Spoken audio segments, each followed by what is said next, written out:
Everybody say got it, and you're good to go. And come on. Looks like we're live. Good deal. All right, back to the keynote. All right, so start recording is done. So here's the agenda for tonight. We're going to go through first. Randy is going to talk about the member survey, and let's see here. Hang on one sec. I've got to make Pete a co-host. There we go.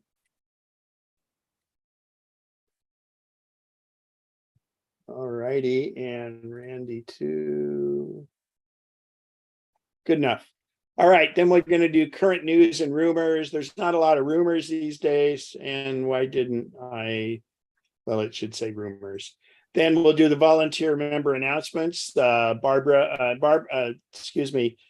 will talk about his iMac that's for sale, and then we have tech Q&A, and Barbara, and we've got a couple of questions that were brought in. And then this evening we'll have the wonderful Pete Losey talking about iPhone and the Photos app for iPhone. So we're really glad to have him, and we'll try to get through this stuff pretty quick because we want to give Pete as much time as possible. And then at the end, we'll have the virtual raffle again. So we have some people monitoring mics and making sure that everybody has a first and last name, so you qualify as an official member, and we'll take care of that at the end. So that being said, all right, member survey, Randy Hare, go for it, Randy. Thank you. Just wanted to remind everybody that your input is really wanted and actually needed. So Bob White has been nice enough to send out a couple links, the last link that I'm aware of, so that you, if you have not had the opportunity or have been putting off taking the survey, the last link I'm aware of was Nexus info with the link in the July 20th email. So look back in July 20, and that would provide you the link to actually take the survey. Some great news, interesting things, just a couple brief little highlights. 93% of people that have taken the survey so far have an iPhone. That's not surprising, but 93%. Followed by 79% of members having an iPad and 70% having an iMac. But some great input, great information, great things that will help us and the board members and the people that put together the presentations, not only at the Wednesday general monthly meeting, but also the Saturday meetings that are available on MacNexus. So anything is open, but what you'll see if you have not yet taken the survey is pretty much what's coming up is how things work. In other words, software, applications, apps, and 5G, Wi-Fi, HomeKit like devices, Wednesday meeting, what you like, what you don't, the timing of it. So it's your opportunity. So please avail yourself. Take the survey. It's very brief, and you'll see the little moo. What do you call it? It's the cow dog. That's a dog cow. Dog cow. There you go. And dog cows say moof. Moof. So that's really a wrap up. I can give you more information. Randy, when's the deadline? Oh, thank you. That's really important. The survey closes end of day this Sunday. So end of month, last day, Sunday, July 31st. The link is in the chat there. Oh, excellent. Thank you, Al. Fantastic.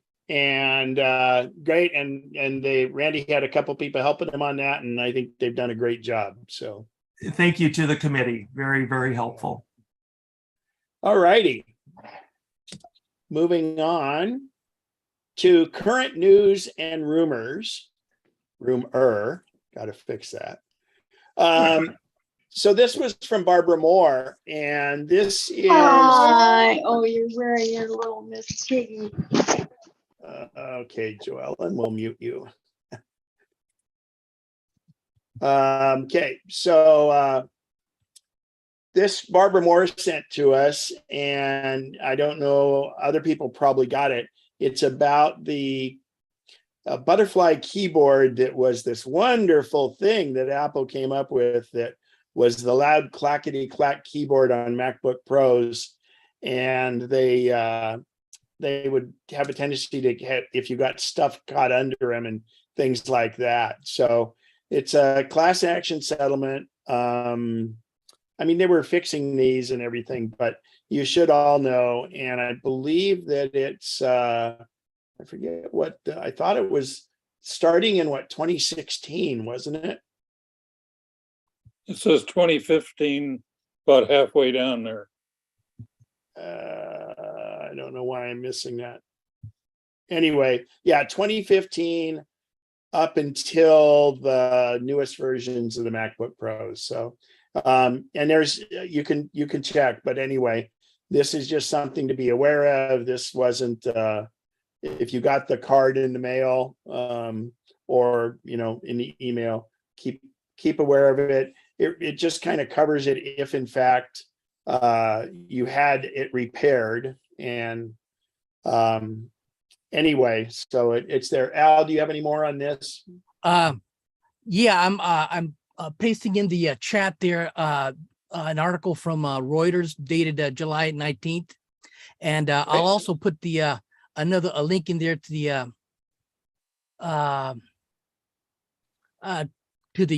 law firm there. If you find yourself thinking that you're one of those people that falls in there's a site, then you can just put in your vital statistics and stuff, and you too may be eligible for a piece of that 50 million. The law firm's going to get around 15 of it, so who knows? Yeah, so I'm pasting all those in the chat right now, so take a look at those and stuff. And so just so you're aware, all you have to do is click on the chat icon, and then the links will be there. And at the end of the meeting, when you're done, all of the links that Al has posted will show up. You get a little thing that asks you if you want to save the text of the chat. You can do that, but Al puts it together in a PDF, all the links from the meeting, and in the next blast that Bob White sends out, you're going to get all the links for that, because myself, Pete, will all be putting stuff in there, and Al does a great job of anything that's talked about. He's just the link master. So again, as always, Al, I thank you so much for doing that, because it's very, very, very helpful. So, all righty, moving on.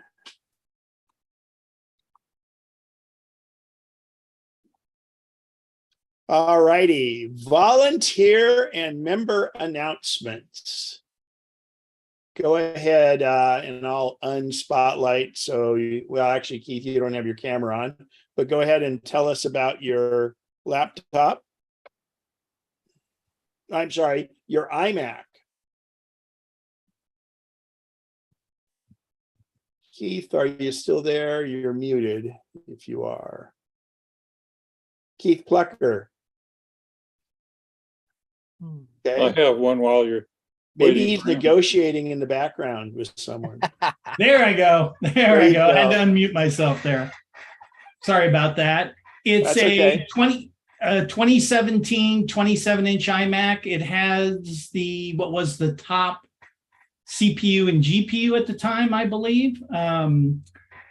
I'll keep it brief. I actually had it advertised at a higher price before. It wasn't much interest, so I knocked the price down quite a bit, and I will put the details in chat along with an email address. You can contact me. It's imac@kphelp.com.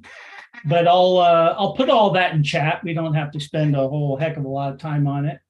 Fantastic. And it's 2017?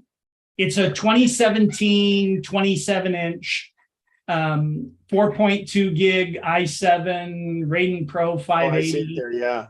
Oh man, that's a powerhouse. Yeah, that's a very, that's a current machine. So that's great.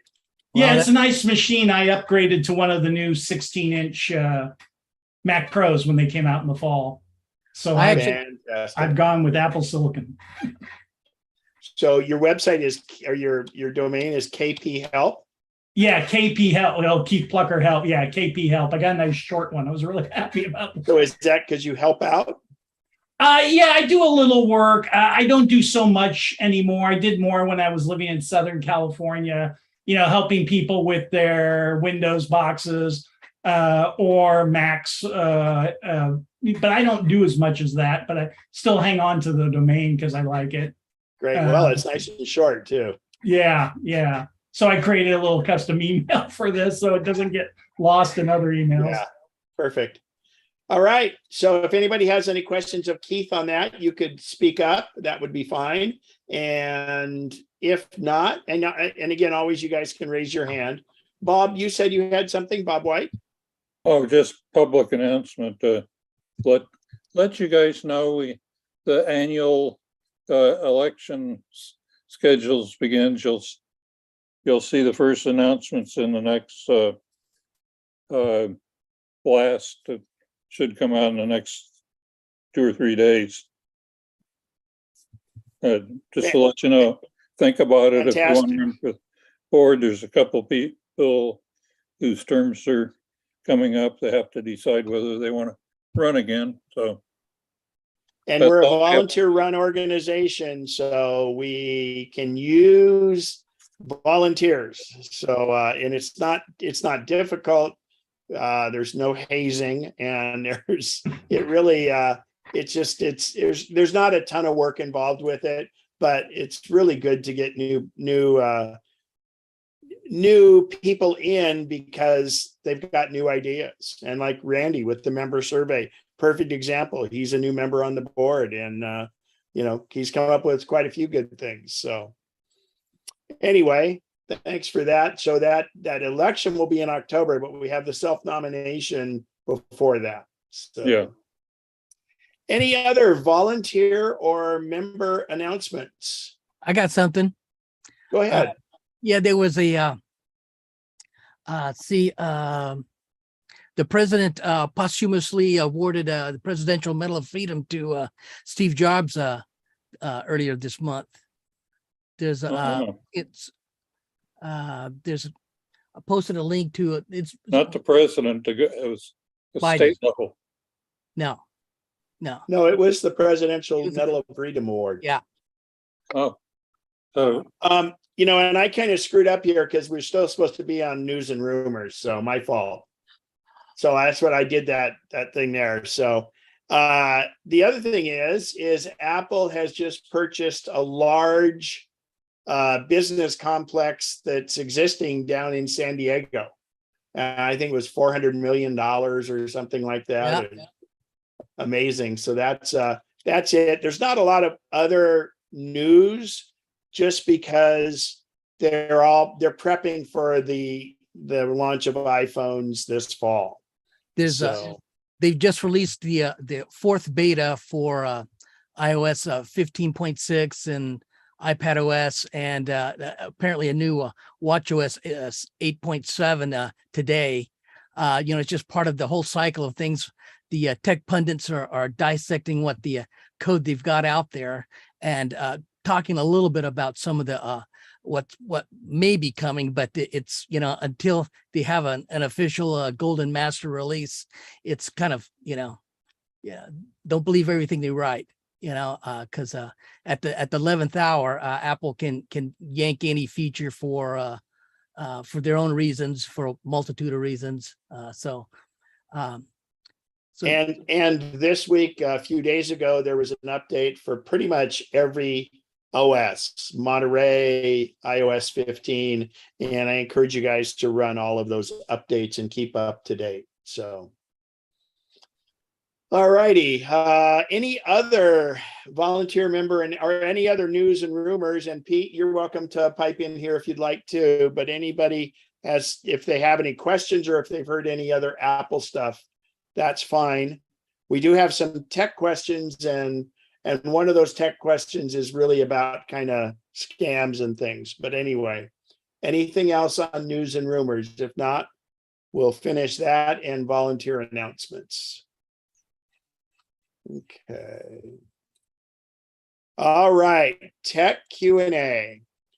We had one from a former board member, and she's gotten a lot of notices that my password has appeared in a data leak. Can this be addressed at the meeting, please? Well, Cheryl, thanks for the question. And yes, this comes in a couple different varieties. And this is more, it's true, and it's letting you know. And this is really for people that have weak passwords or the same password used in a lot of places. So believe me, there's enough breaches out there that everybody's had their passwords leaked and their usernames and things like that. But what Apple does is, and other places, they will send you a notice, because what happens is when a password gets compromised, it goes out over the internet. Well, there are these places that track that and say, okay, your username and password was compromised here, things like that. So, and Apple Al just put a great one in, two of them. Pete Losey put in the I've been pawned one, or I've been pwned, which is great. You put your stuff in, it'll tell you if you've been compromised. And then Al put in what to do with that. So, and you can go back. I have a video about passwords that we did recently. But the most important thing is any of your financial passwords and anything that has important data, you want to make sure that that's protected. And those passwords should be unique for those sites. And it shouldn't be the same one you use for Uber Eats home delivery, for instance, because those just become too common. And the other thing you want to really protect is your email address passwords, because if somebody gets your email address and your password to somewhere, they might try that same password to get into your email, and they might try to change your email address. Now, in the discussion we had earlier, I think it was last meeting, about passkeys. Passkeys is going to help with this dramatically, and we're going to start to see that in the fall. So passkeys eliminates the need for passwords in many of these places, and it really looks like there's a lot of companies signing on to that. But still, don't think this is a scam. If you get this stuff, don't click on links. Just go about to your sites and go find out. But I wouldn't recommend having the exact same password in non-critical sites that you have in critical sites. And again, critical sites are email, critical sites are any financial things, and credit card sites. Pete, anything to add to that? Well, I'm glad you asked. Yes, hello, everybody.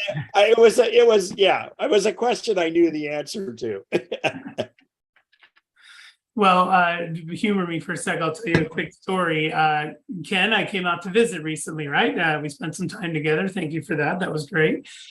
I was looking at I was there for my daughter's graduation at UC Davis, but on the way home, I was seated next to a very nice lady. And in the beginning of the flight, we started to converse. And it turns out she was a cybersecurity professor at University of Nevada, Las Vegas or something, cybersecurity professor. And I said, would you mind if I spent 10 seconds making you hate me? And she goes, because I believe cybersecurity for consumers is a cesspool. It's a grift. Cybersecurity for consumers like antivirus and adware cleaner and these utilities that claim to insulate you from these problems tend to be the problem. This is how adware works. But I said, do you mind if I make you hate me in about 10 seconds? And we had a conversation that lasted probably 3 of the 4-hour flight. And I did succeed in making her hate me. I'm good at that. But no. But it took you that long? No. I got that out of the way right up front. But my point is that I got we met in the middle, but I got her to basically concede. This is a cybersecurity professor. I got her to concede that yes, for the consumer, cybersecurity only means secure passwords. That's it. You could argue that leaving your device in the hands of others, or leaving others to access your devices, that's obviously a blank security. Insert any word for cybersecurity, possession security. You can't let people get physical access to your devices. But for consumer cybersecurity, our argument all came back to if you have a secure password and your password discipline is good, then you're basically immune to cybersecurity threats at the consumer level. But the moral of my story is just to say, please don't go out and try to fix the problem by partnering with anybody. Don't partner with companies, don't partner with people, don't partner with consultants, only a trusted advisor like people you may find here. But the people who claim to be prepared to help you with the problem you're having are the ones who want you to come to them because they're prepared to, again, grift you into either buying or giving information for a whole nother thing. So just have really good passwords and password discipline, and don't buy anything or partner with anybody that you don't already know and trust.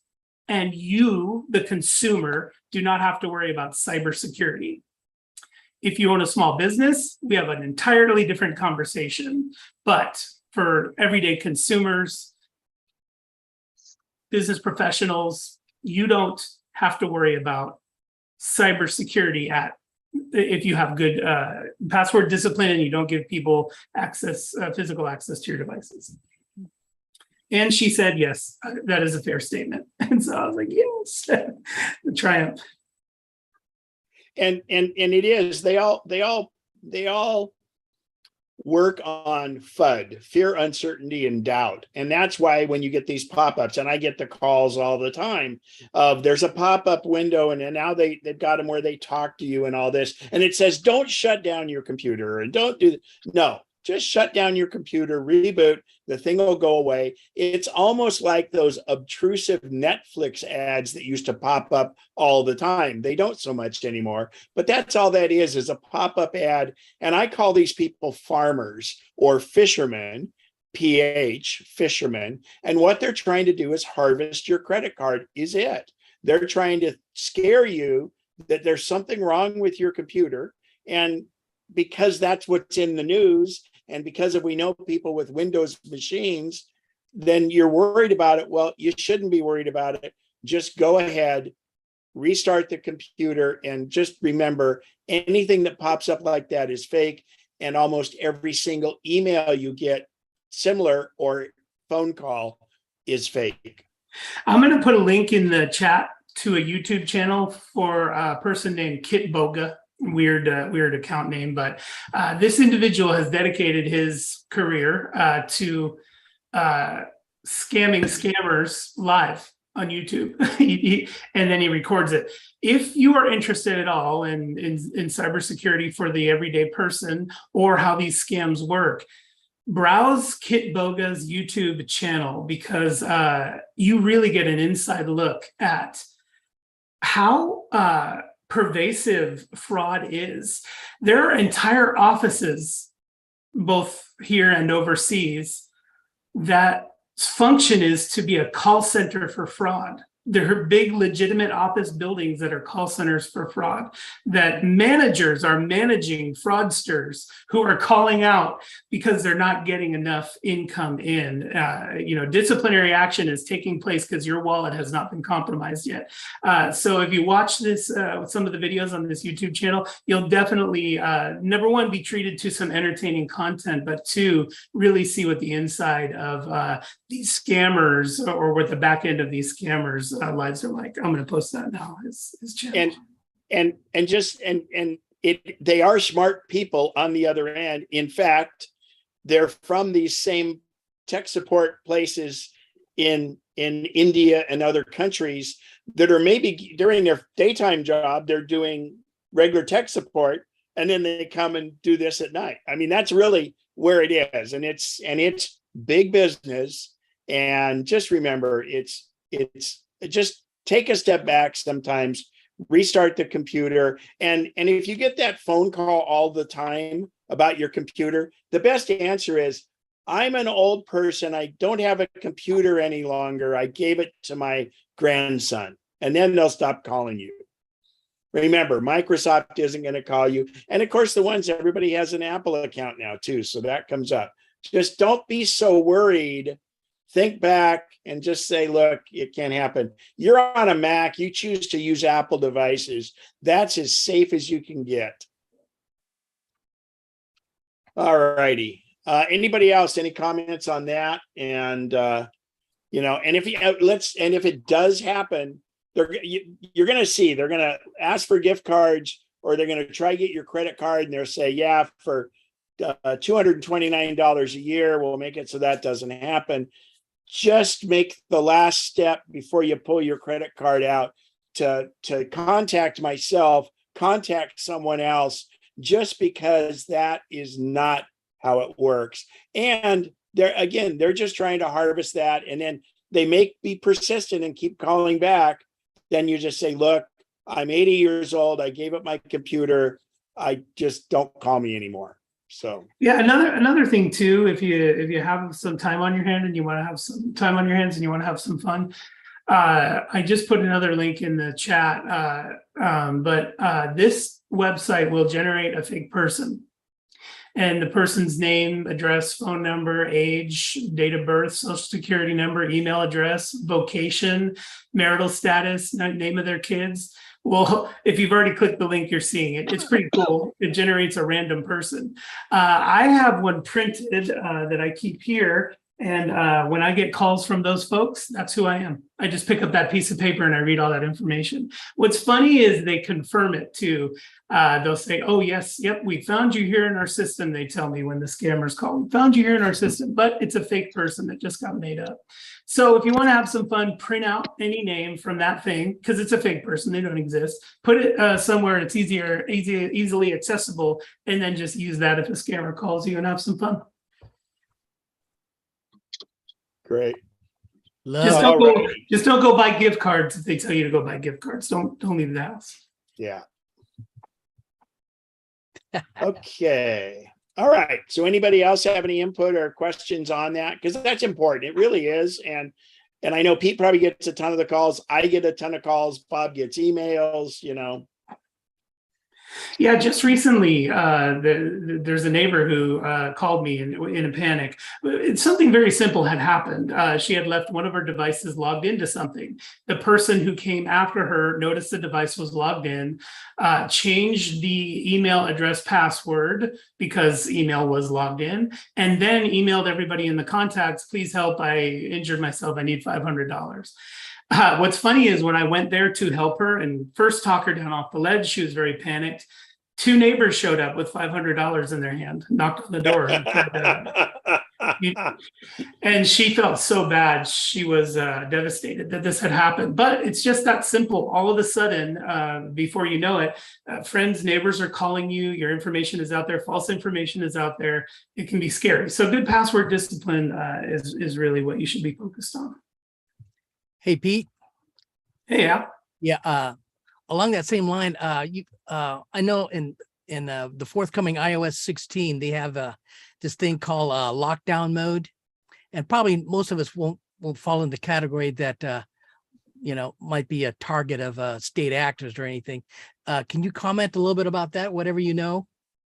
Again, like Ken said in the beginning, these things take on different iterations as they get closer to OS launch. But my understanding is that currently one of the problems is there is I don't know, I'll misstate this, I'm sure, but raging debates at some level about whether you could or could not be compelled to open your phone for law enforcement for some reason.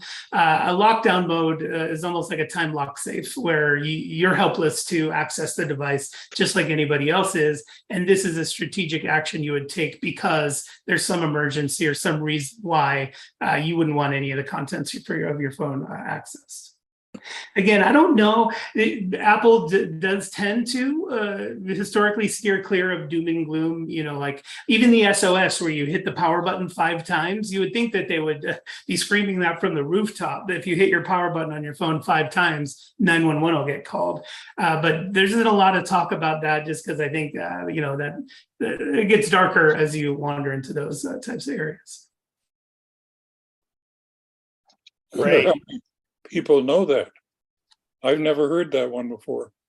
Yeah, just don't. Well, if you do it, be prepared, because if you hit your power button 5 times, a screen appears that says we're about to call emergency service.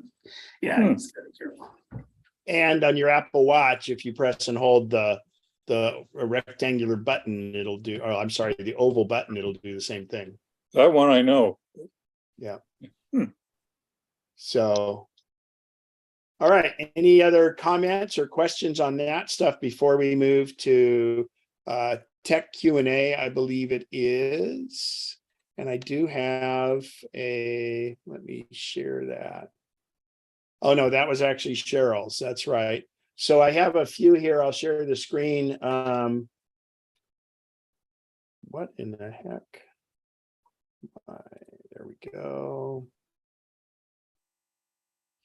And Al has some of these questions, and if we have Pete here, would be great to. I should go out in the garage and take a picture of the purple Mac. The purple Mac, yeah. Purple Mac. So That I was can the one send it to Cheryl had you. earlier. And then you could do something that looks like you're pulling messages out of the purple Mac. Yeah. Look like a Kleenex dispenser. So I think the first one that Al asked here, you know, not that he's trying to show off at all. 5 monitors. Okay, so but when you reboot, they're not in the same location. Well, Al, what you need to do, my advice on this is when it reboots, physically move the monitors to the position you want them in, okay? It's a What first I would world problem. recommend, and actually we can't, because you're on an M1. Mac Studio, yeah. Yeah, and this has been happening forever. Anytime you have multiple monitors, 2 seems to be pretty stable. I have 3 and then sometimes 4, and this is a problem I've been dealing with for a decade. I find that different resolutions are typically the cause, right? Monitors that have differing resolutions are probably I do have that. contributing to the problem, but yeah, I even think third-party apps have tried to solve that and have been unsuccessful. Just Sometimes they I have to go into there's a utility there in your settings to allow you to arrange the monitors correctly relative to each other, and a couple of them continually want to swap, you know. So I'm not sure if there's a load sequence, and if so, what is it, and where how do I identify it, or you know. Well, you know, so I'm on a portable, so I have my MacBook Pro, and I have 2 monitors off of it, including the home monitor, the built-in monitor, which I leave it shut. I don't need. I find 2 is plenty. For the most part, it even remembers locations from when you plug things in at different, it does that with 2 pretty well, but it does fail occasionally, and I would. Pete says he's been having that trouble for quite a while. You can't blame it on the Apple Silicon chip then. So, but I think that has a little bit to do with it. It's a minor inconvenience. I don't always turn them all on I don't always need this many, but it's handy to have stuff just to not have overlapping windows on one screen.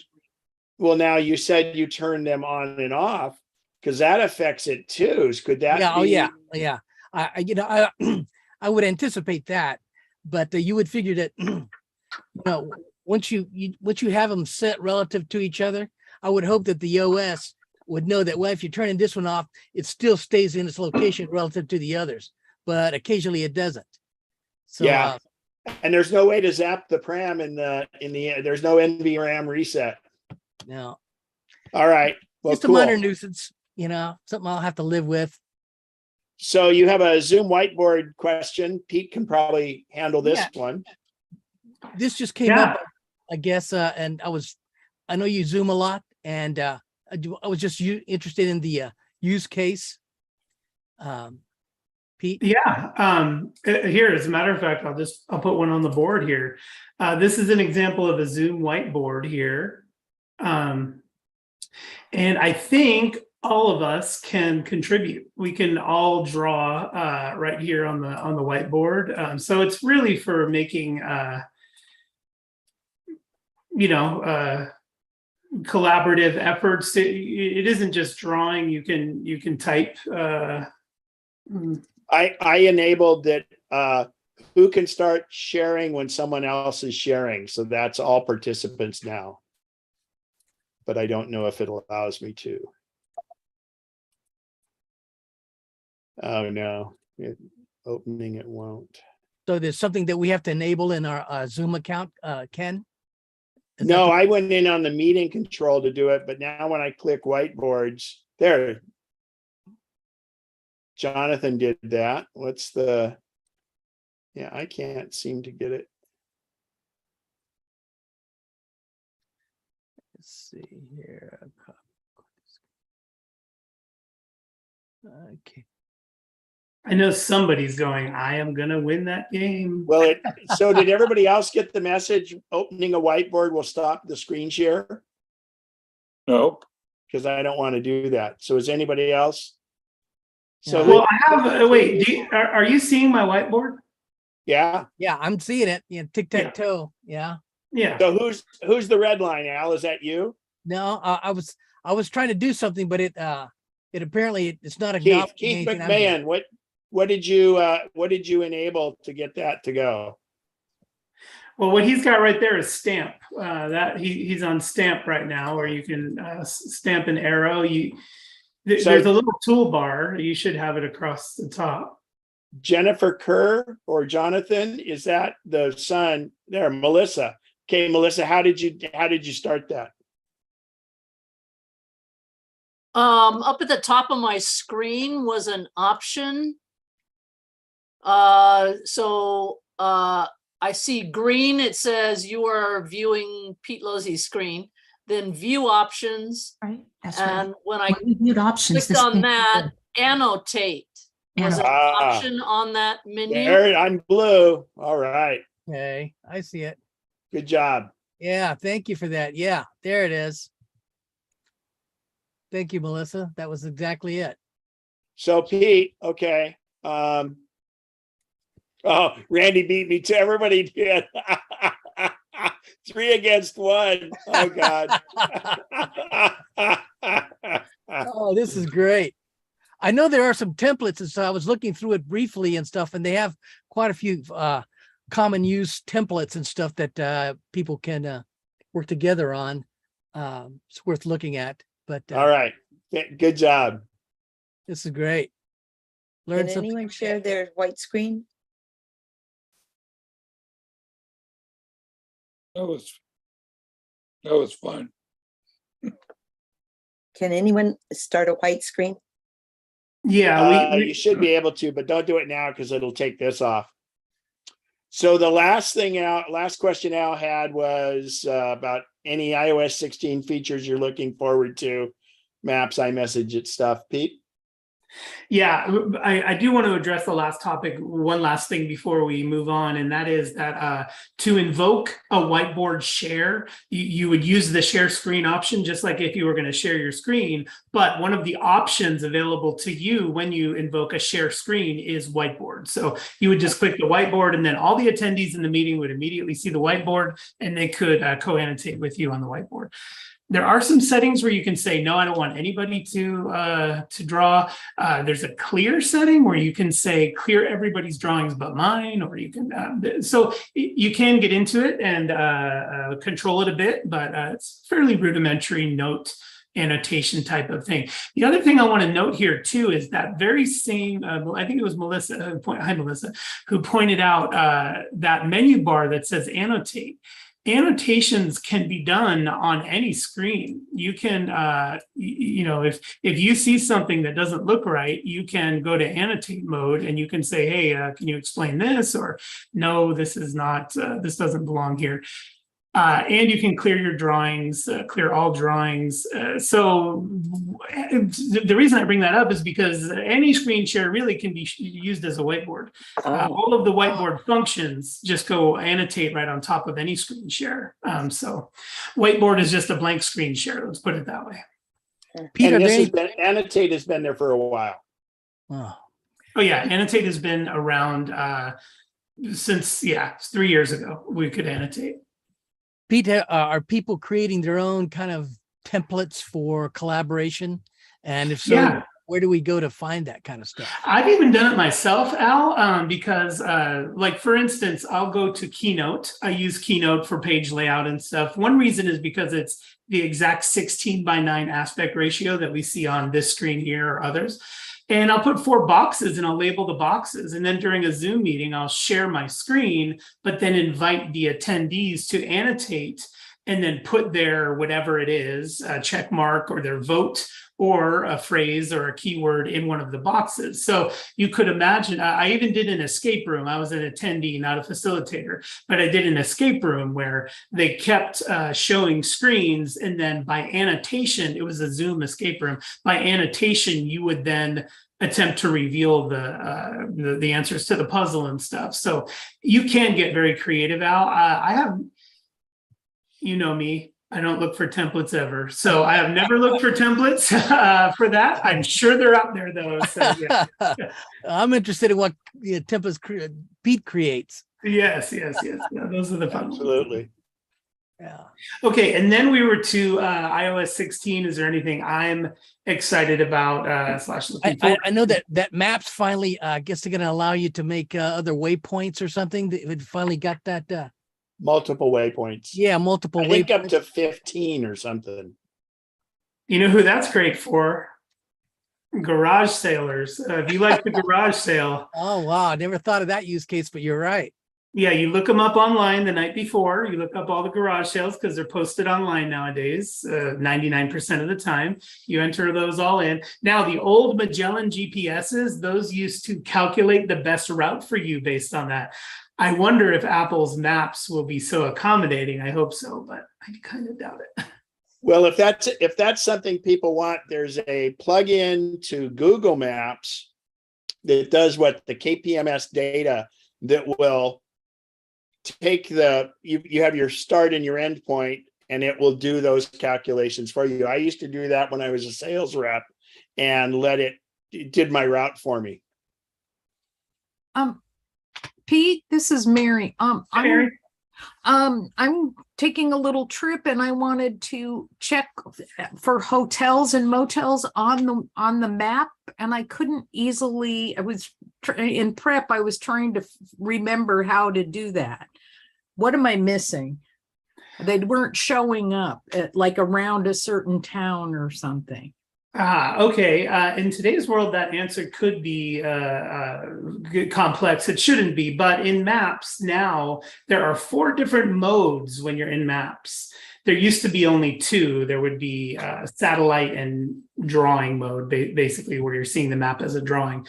Now there are 4. One is called Explore, off the top of my head. I think one's called Explore, one's called Satellite, if you're on one of those, it limits the number of attractions / waypoints. It limits the number of populated things in the area you're searching. So when you are searching for things like hotels, restaurants, services like dentist, locksmith, you want to make sure that you're on the Explore mode. So if you're saying, yep, I was on that, which is the upper right-hand corner of Maps, there's an icon that you can press here.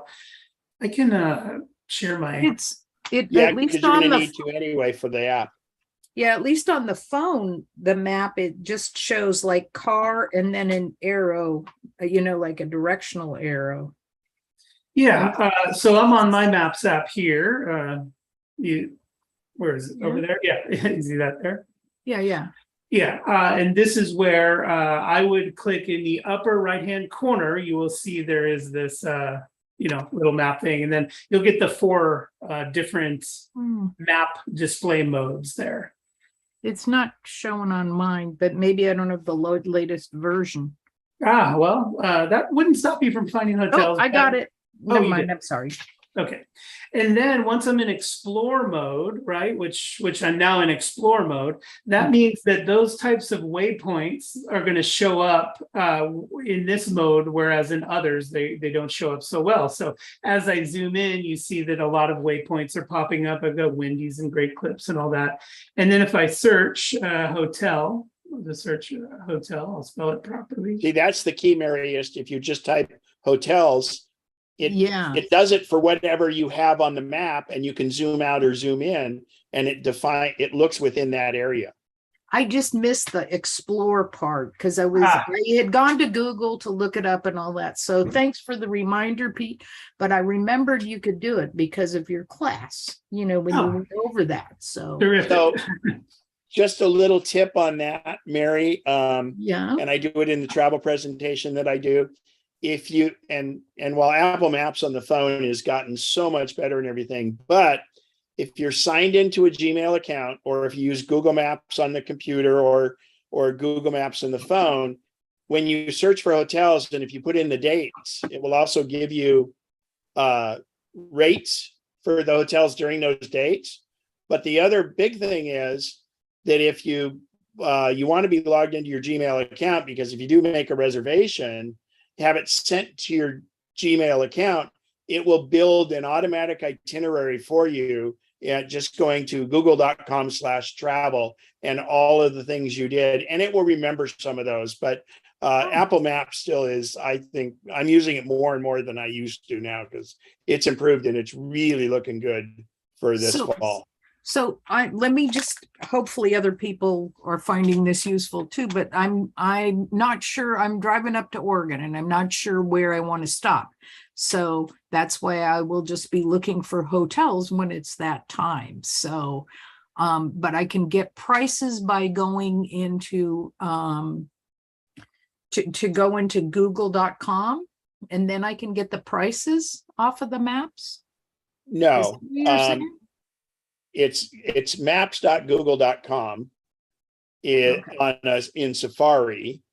Okay. But let me look how it is on the phone. So if I go hotels in the area here, it does, yeah, it pops up with it. So on the phone, if you use Google Maps on the phone, in fact, I can share my screen really quick. Okay, thanks. I hope other people find, maybe they like to maybe plan a little more. I'm gonna just wing it in terms of when I get. Well, the other thing that'll help you is if you're just winging it that night, also go to the app Hotel Tonight, and Hotel Tonight will give you really the deals for hotels there. So this is Google Maps. So if let's just say you're on the road here and you're going up and you're near Medford.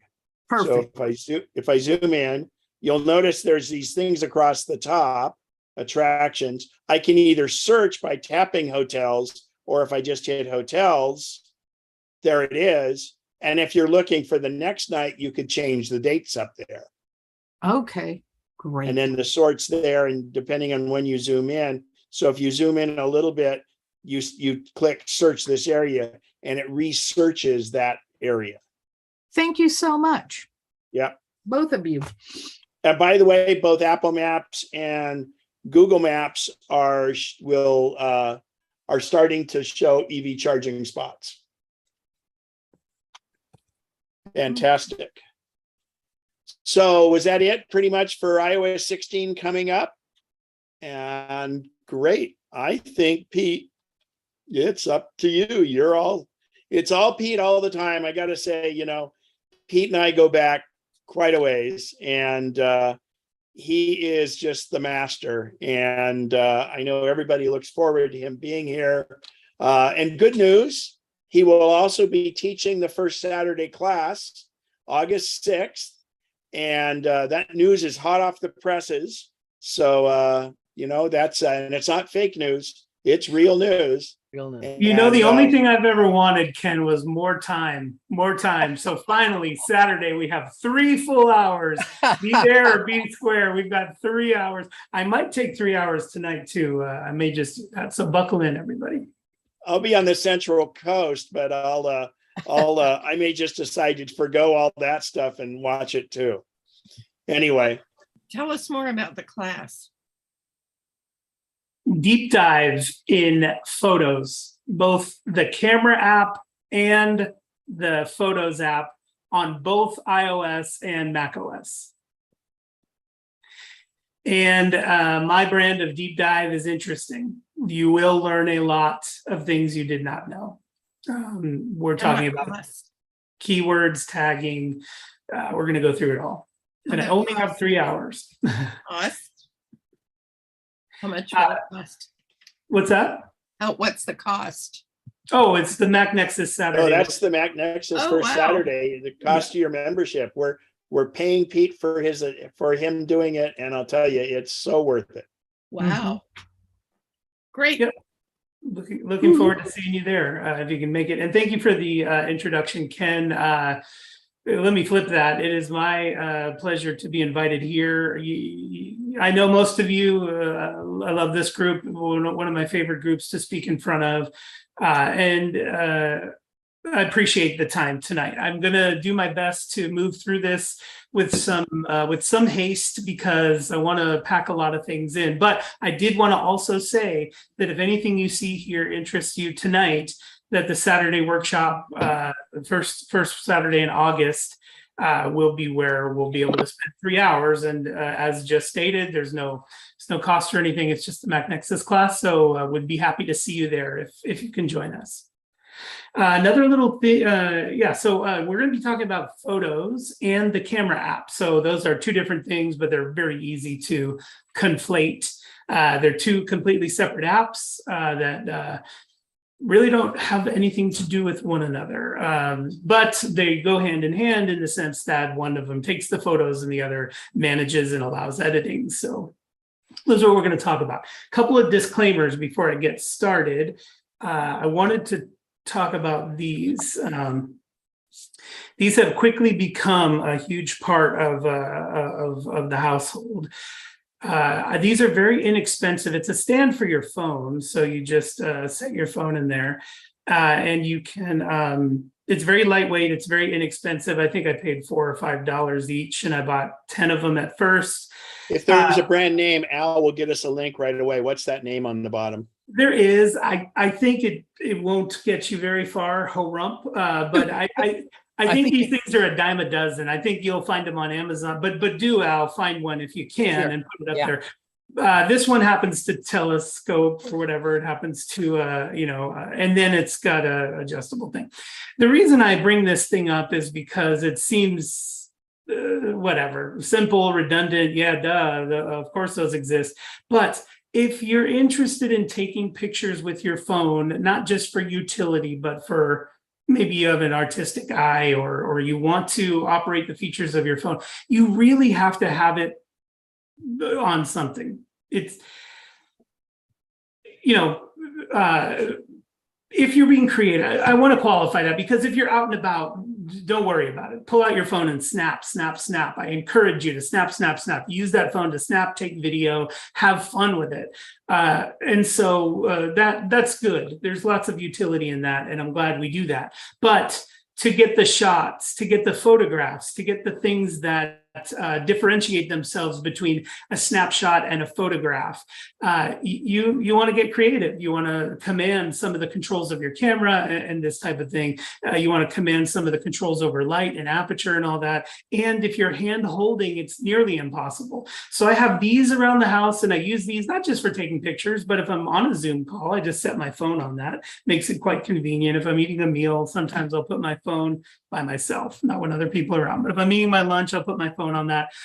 So I highly recommend a few of these, whether you're taking pictures or not, but for taking pictures, they're ideal. As a matter of fact, you can expand from this to a medium-sized lightweight tripod or even a full-size tripod. But because the only load these tripods have to bear nowadays is our phone, where we used to have digital SLRs or something like that, Now they can be very thin and light. These tripods fold up and fit in a very small bag now. But the whole moral of the story is putting your iPhone on a tripod or a stand is an entirely different world than holding it with your hand. And so I encourage all of you to explore that. And I encourage all of you to have something like this handy, not only in your office or your home, but also when you're out to be a shutterbug. If you're just out and about, you can't be carrying a bunch of gear. But if you say, hey, I'm going to make a trip to this place, I want to take some scenic photos, I think I'll throw this stabilizer. I call it a stabilizer, but any tripod or stand or anything like that is a stabilizer. I'll throw this in the bag. Then when you're overlooking the scenery of whatever it is you're visiting, you can set your camera on that stand and operate the controls and wait for the lighting or do just so many more things. Ken, your friend and mine, the president, and a shutterbug, a photo enthusiast, another enthusiast for things that hold your phone. In fact, when I visited him recently, he goes, hey, this is the best phone holder right here. And he showed it to me. And no sooner was he showing it to me that I was ordering it on Amazon. I have one here. Thank you, Ken. But I just put the link. I'm glad you got it. I just put the link in the chat for that one. Amazing, an amazing holder.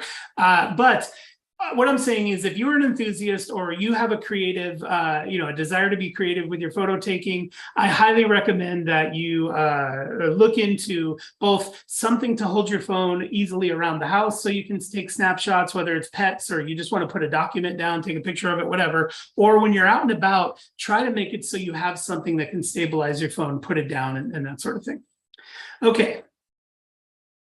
Oh, the camera, I don't know what view people have it on. The camera keeps switching. Let me see, I'll do spotlight. And then that should, when I share my screen and stuff, it's gonna be here on my video. So if you are seeing my video in a small thumbnail, you probably wanna change your view so it's larger, because when I share my screen, obviously, it's gonna be smaller. Okay. So get a cell phone stand, both for when you're out and about and when you're at home, if you're an enthusiast. If you're not, just ignore that advice.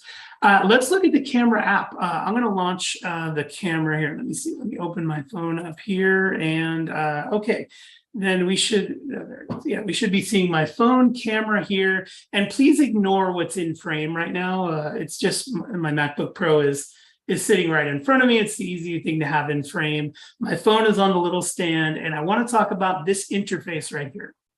Because the last time I talked about this interface with you, there were probably 24 less buttons, or less UI elements. This has now become a pretty complex place to be, is this UI right here.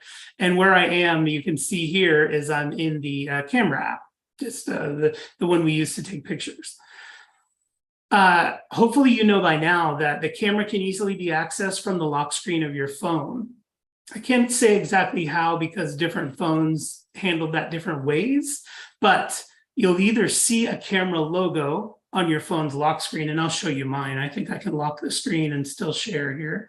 Yeah, you see I have a little camera logo down here. If I tap that, my camera opens. The reason I call this out is because accessing the camera urgently and quickly is sometimes important. I find myself reaching for it and trying to get it out and on very quickly sometimes. Maybe there's some action that I don't want to miss, or something urgent is taking place and I want to get that camera on. So please make sure you're familiar with and can easily operate the shortcut to launch your camera from your lock screen. Then I want to talk about just the elements of this interface. And we'll, for the sake of this discussion, let's call it the top, the bottom, and the middle. You have a top section, which appears right now as a black strip. You have the bottom section, which appears as a slightly larger black strip. And in the middle, you have the viewfinder, which currently has my MacBook Pro right behind it, but we're basically just seeing what the camera sees. The camera, and let's see, this will be very Inception-y, but I'm going to put the camera in front of the camera. My current iPhone model, there's another bit of a disclaimer here. My current iPhone model is the Pro Max, the 15 Pro Max. So I'm sorry, 13 Pro Max. I'm not in the future yet. And I've got the 3 cameras. In addition to 3 cameras, what else you'll see on my phone there is I've got flash. The black thing is a depth sensor or LiDAR. And then there's a little dot over there, which is a microphone, one of several microphones. So your mileage will vary because phones go all the way from just having 1 camera lens on the back to the maximum, which you just saw, and some iterations in between. There's one with 2, there's older models with, different configurations. So the things we talk about here are going to be relative to the hardware you've got. If you don't have the same hardware as me, you won't have the same features, but I will do my best to minimize the time I spend talking about features that are exclusive to this device. But it will be inevitable in some cases. Okay, so we're back to this app. We've got the black strip at the top, the black strip at the bottom. Those both contain UI, or user interface elements, right? Those both contain UI elements. And then the middle's the viewfinder, and that's our view outside. Let's just start at the top, which has this little critical button that, I'm like, Apple, come on. I get that you want to keep things locked away or neatly compartmentalized or whatever you want to call it, but that is a little button. Do you see that little caret? Was that a chevron caret? Do you see that little thing right in the middle of my Yes. That thing's magic. Watch when I tap it, what happens. Look at all the tools that popped up at the bottom. Look at all. 1, 2, 3, 4, 5, 6. 6 tools were revealed by me tapping that little chevron. Now I'm going to tap it again to make it go away. But we will be back to see what all 6 of those tools are for. Tap the chevron again, it turns back in the up position, and those tools are gone now. Later, you will be going, how did he get those tools? I saw them, how did he get them? The chevron at the top. Tap it to toggle those tools on and off like I'm doing now. Now, let's close it. If you opened it, close it. Let's get that chevron back in the upright position because there's other stuff up there that I want to talk about before we go down to the bottom section and talk about those. Up at the top, there are icons all the way across the top. You see we've got a lightning bolt, shaded Death Star looking circle, the chevron, raw symbol, and live photo symbol. What these are quick shortcut toggles for those settings, but those are not the only place you can change those settings. I'm not going to show you all the places you can change those settings simply because that will complicate this discussion a bit. Let's just access them where we see them right there. Now let's start with the one to the left, which is the lightning bolt. That is the flash. That lightning bolt has been the same since our old point and shoot cameras. That's always meant flash, which I like that it's a familiar icon. However, it used to be that toggled on or off. That lightning bolt, when you tap it, would tap the flash on or off. But that's changed. And now when you tap the lightning bolt, instead of just 2 states, which are on and off, you're presented with choice instead of just the 2 states. So I'm going to tap mine. And, it is indeed toggling on and off, but that's because, okay, we'll get back to that. Rewind 30 seconds. That thing in the upper left-hand corner, that lightning bolt can be used to toggle the flash on and off. Until later, when you want to dig a little deeper into flash settings, you can change that. But for now, you can see that when I tap that lightning bolt, I'm saying flash on or flash off. That's it. So if I shoot if I depress the shutter while the flash is supposedly activated, why did it not come on? Well, the reason the flash did not just flash when I fired the shutter is because it's on auto. And right now the phone doesn't think the flash is necessary. But there are times when you want to force the flash, aren't there? Aren't there times when you say, I want the flash to fire because even though the phone tends to see enough detail to focus, I want this to be in better light. So there are 3 modes for the flash. One is on all the time. one is off all the time, and one is auto. Leave it up to the phone when it's going to fire the flash. Now, toggling that little button in the upper left does not allow you to toggle through those three options. It only gives you on and off, or auto. It gives you auto and no flash at all. If you want to force the flash, we'll go down in the menu below, which we're going to access, like I said, in a moment. But for now, you have easy toggle of please no flash at all, or auto. When you think it needs the flash, go ahead and fire. Now, the next button over is related to a photo's lighting and exposure, but it is not something familiar. It isn't an old familiar icon. It's something new. I say Death Star because it kind of looks like a shaded planet or a cell shaded little icon or something. It's a circle with some lines in it. And what that is a new shooting mode that many of you won't have, because this mode is only on phones with a certain camera configuration. I think it's Pro. I think only Pro has this. I could be mistaken, or they could have expanded it to other lines. But let me show you what that thing does, because that's also, I think, a very important thing to know how to command if you want to take good photos. What that thing is a night mode that allows the phone to sit on the composition for longer, thus doing computational photography, or in other words, deciding which parts of the scene could be lightened with software and hardware, not just what's seen through the lens. I'm going to show you an example of that now, where what I'm going to do is take a photo of that lens right there. I'm going to move that lens. I'm going to focus on it, and then I'm going to take a photo of it.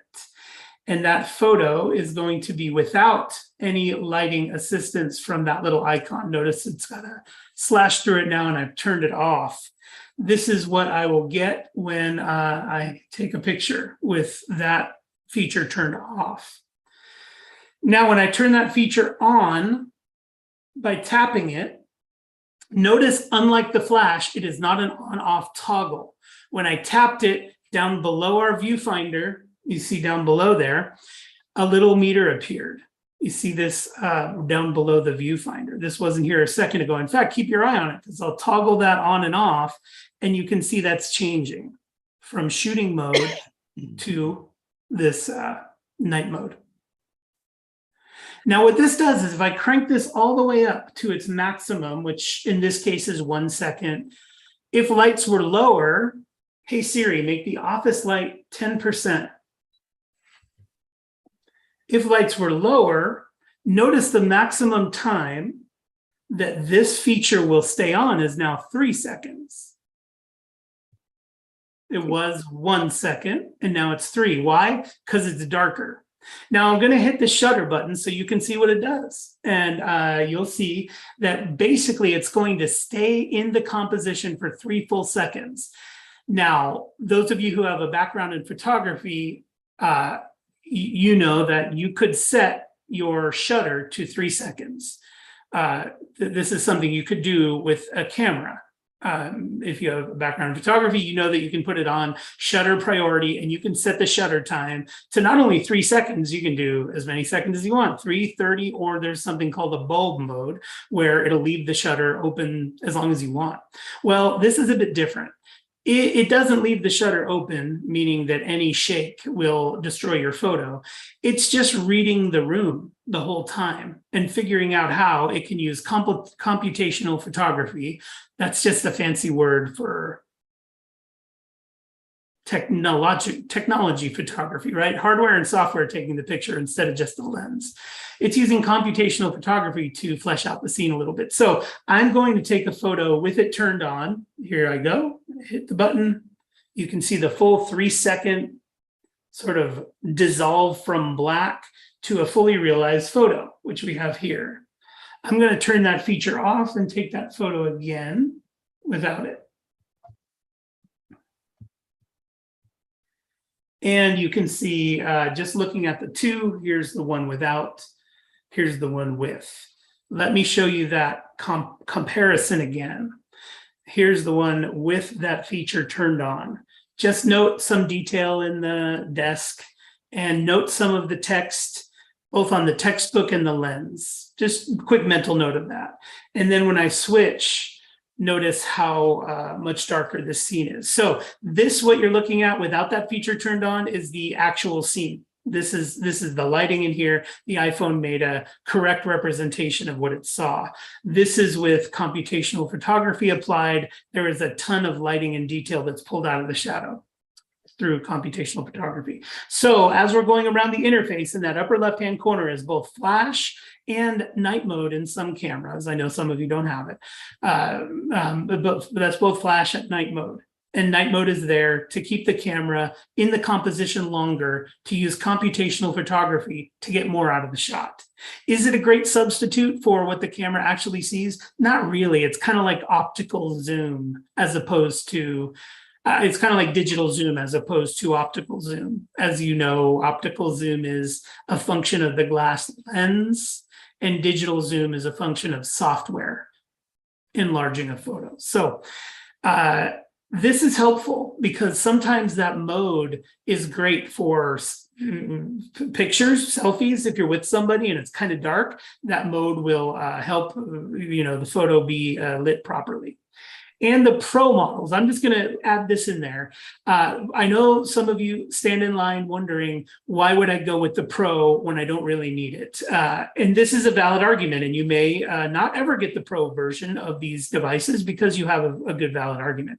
But these are the kind of features that Apple tends to reserve for pro hardware. This is the kind of thing that, when you're in that line again, you have to ask yourself more than just, do I want to pay the extra $200 for the pro version? Maybe instead you say, do I want to have creative, do I want to have extra creative tools at my disposal? The 3 lenses, each one being configured much differently, and this sort of thing. So it's an argument for spending a little bit more money and going pro, but that's positioned against a lot of arguments against it that I respect. So those 2 buttons in the upper left are related to lighting. Those are lighting utilities. One is simply the flash. Let's take that same photo again, but we'll turn the flash on, shall we? I'm gonna click the flash button. And remember, when we tap the flash button, it did the toggle on and off, but it will only do auto and off. But let me hit my shutter button and it did not fire the flash. My camera thought there was enough light in this scene not to fire the flash. So this is where I show you how to turn it on and fire it manually if that's what you want. And that's what I'm going to do because I feel like this scene needs a bit more light. So when I tap, let me divert your attention away from that flash button for a moment and show you this carousel of shooting modes. This will give you context to changing the flash. You see this carousel of shooting modes that exists down at the bottom, right above the shutter button, the big round white button. Right above that, you see the word photo. To the right of it is portrait, to the left of it is video, and then other words fade off into the sides of the screen. Well, that behaves as a carousel. You can put your finger on there and you can roll those to the mode that you want. Hopefully you're already aware of that. I'm going to put it back on photo. Now watch what happens to that carousel when I tap the chevron at the top. Again, back to that chevron up there. I tap it. Our carousel is gone. Those words that said photo, video, and all that are no longer there. What we have now are more utilities to help us control the various features of the camera app. The first one happens to be flash, so let's take a look at it. I won't get into all of them again yet until we get down to that part. So if I tap on flash, a new menu reveals itself that now says auto on or off. This is useful because the flash won't always fire when you want it to, just like right now. This feature to turn the flash on, and then I'm going to take the picture again. And here it is with flash. You can see the flash fired here and gave me a bright photo, whereas it didn't here. I forced the flash to fire. I want to point something out to you before we move on. Apple was right. Whatever algorithm they built in to say when the flash will fire or when it won't, I agree with them that the photo is better without the flash. I'll show you what I mean. This is the photo without the flash. This is more natural lighting. This is more natural shadows. When I fired the flash, the lighting is a bit garish, especially on the MacBook Pro there, and the shadows that are cast by the lens in front of the book and the glare on the book, I believe Apple was right. I should not have fired the flash. So I'm going to turn flash back to auto. And that is done by revealing the menu with the chevron. Again, tapping that little chevron, revealing the menu, tapping it, and then going back to choosing auto. Then we're back to our interface. So upper left has to do with lighting. Toggle on your flash, toggle on your night mode when you need it if you have it. And then moving over to the center is the chevron. The chevron is what makes the carousel give way to more utilities. Carousel's down there at the bottom. Tap the chevron, more utilities. And then over in the upper right, you may not see RAW for two reasons. You may not see RAW because your hardware doesn't support shooting RAW, or you may not see RAW because you have not enabled it in your camera settings in the app. You know, in the settings app, there is a camera section, and then that allows you to say, yes, I want to shoot RAW, or no, I don't. And by the way, if you don't shoot RAW, I highly recommend you consider it because there is much more fidelity in each of the photos that you shoot. Fidelity is important later for enlarging or cropping or editing or lightening, darkening, any of that. Fidelity is good.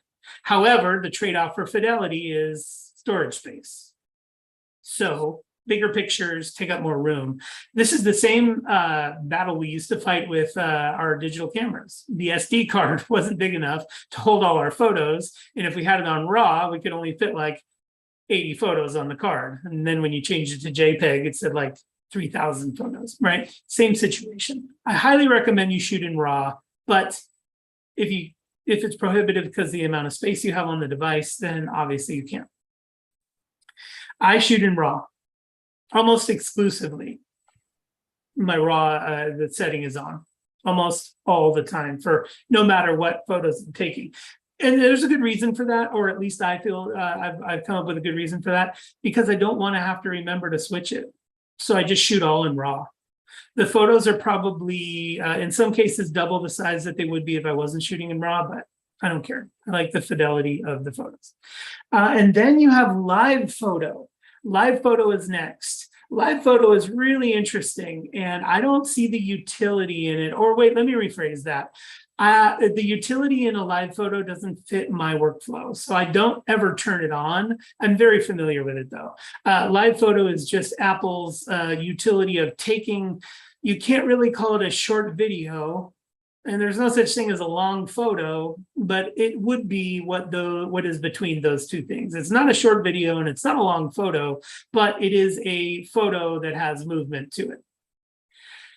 Live photos are cool because they start shooting before you even hit the shutter button, if you enable that.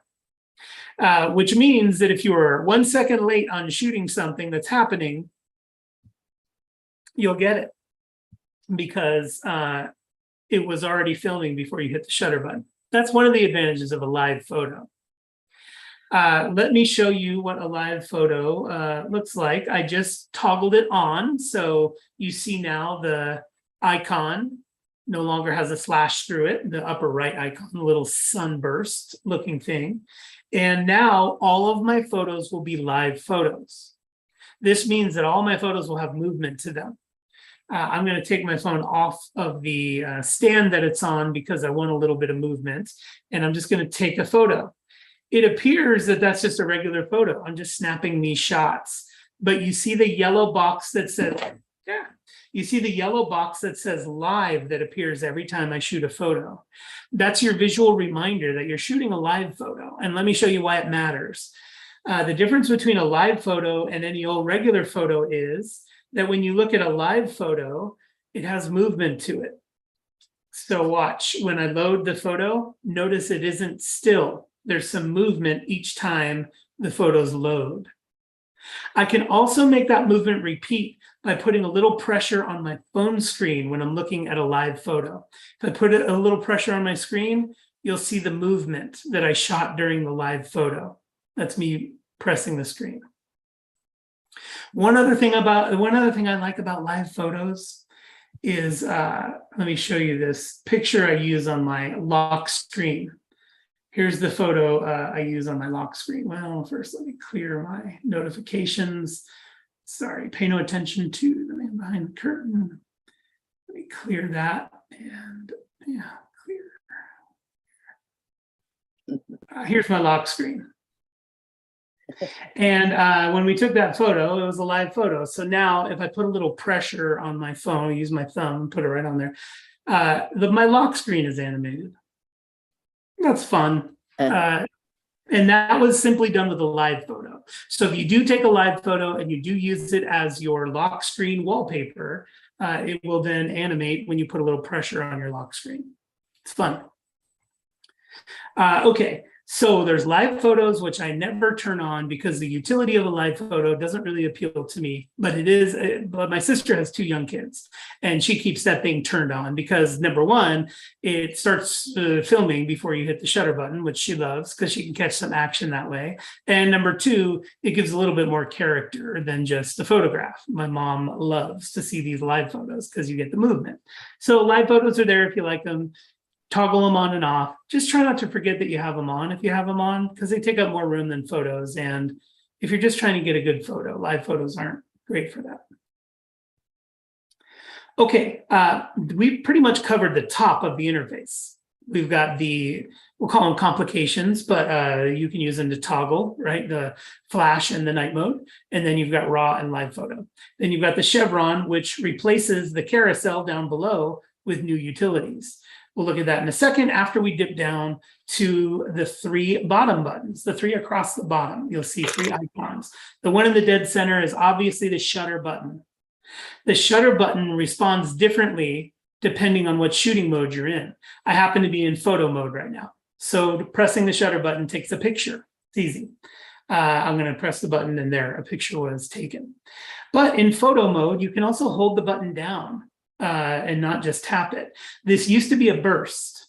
And if you liked that, you can go into your settings and put it back as a burst.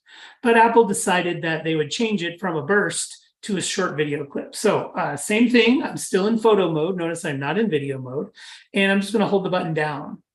And you can see here that it is recording a video. My light even came on, so I could record that video. And then when I take my finger off, we're back to photo mode still, but you can see here, I've got a video that I just shot simply by holding my finger on the photo shutter button.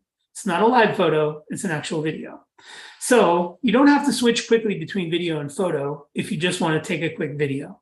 As a matter of fact, notice when I hold down the shutter button on photo, a little padlock appears down there.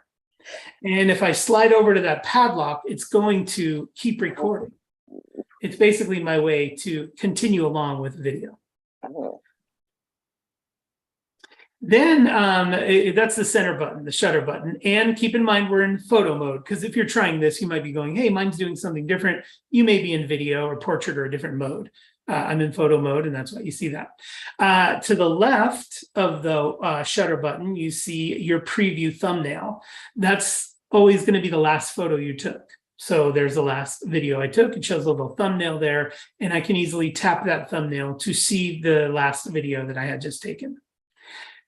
And then over to the right is the button that swaps cameras from front camera to back camera. So there's the swap front to back. And a couple more things I want to point out before we dive into those little tools is notice in the bottom of my viewfinder, I have 3 buttons with numbers on them, 0.5, 1, and 3. Your mileage will vary because the lens configuration of your phone dictates how many buttons you have there. Those are 3 zoom factors. The middle one, 1x, it resembles 50 millimeters, or if you have a background in photography, you know that's sort of orthographic. 50 millimeters is just about as close to what we see in real life as a camera can manage. So your standard shooting mode is about 50, but it'll differ, 35 to 50 millimeters.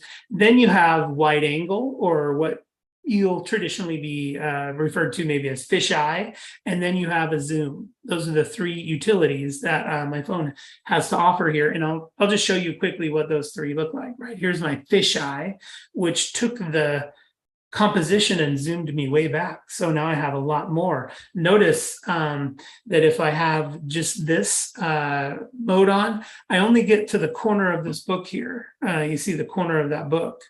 But when I turn on the wide angle or fisheye, I get R2D2 appears. So we get way more in the photo that way.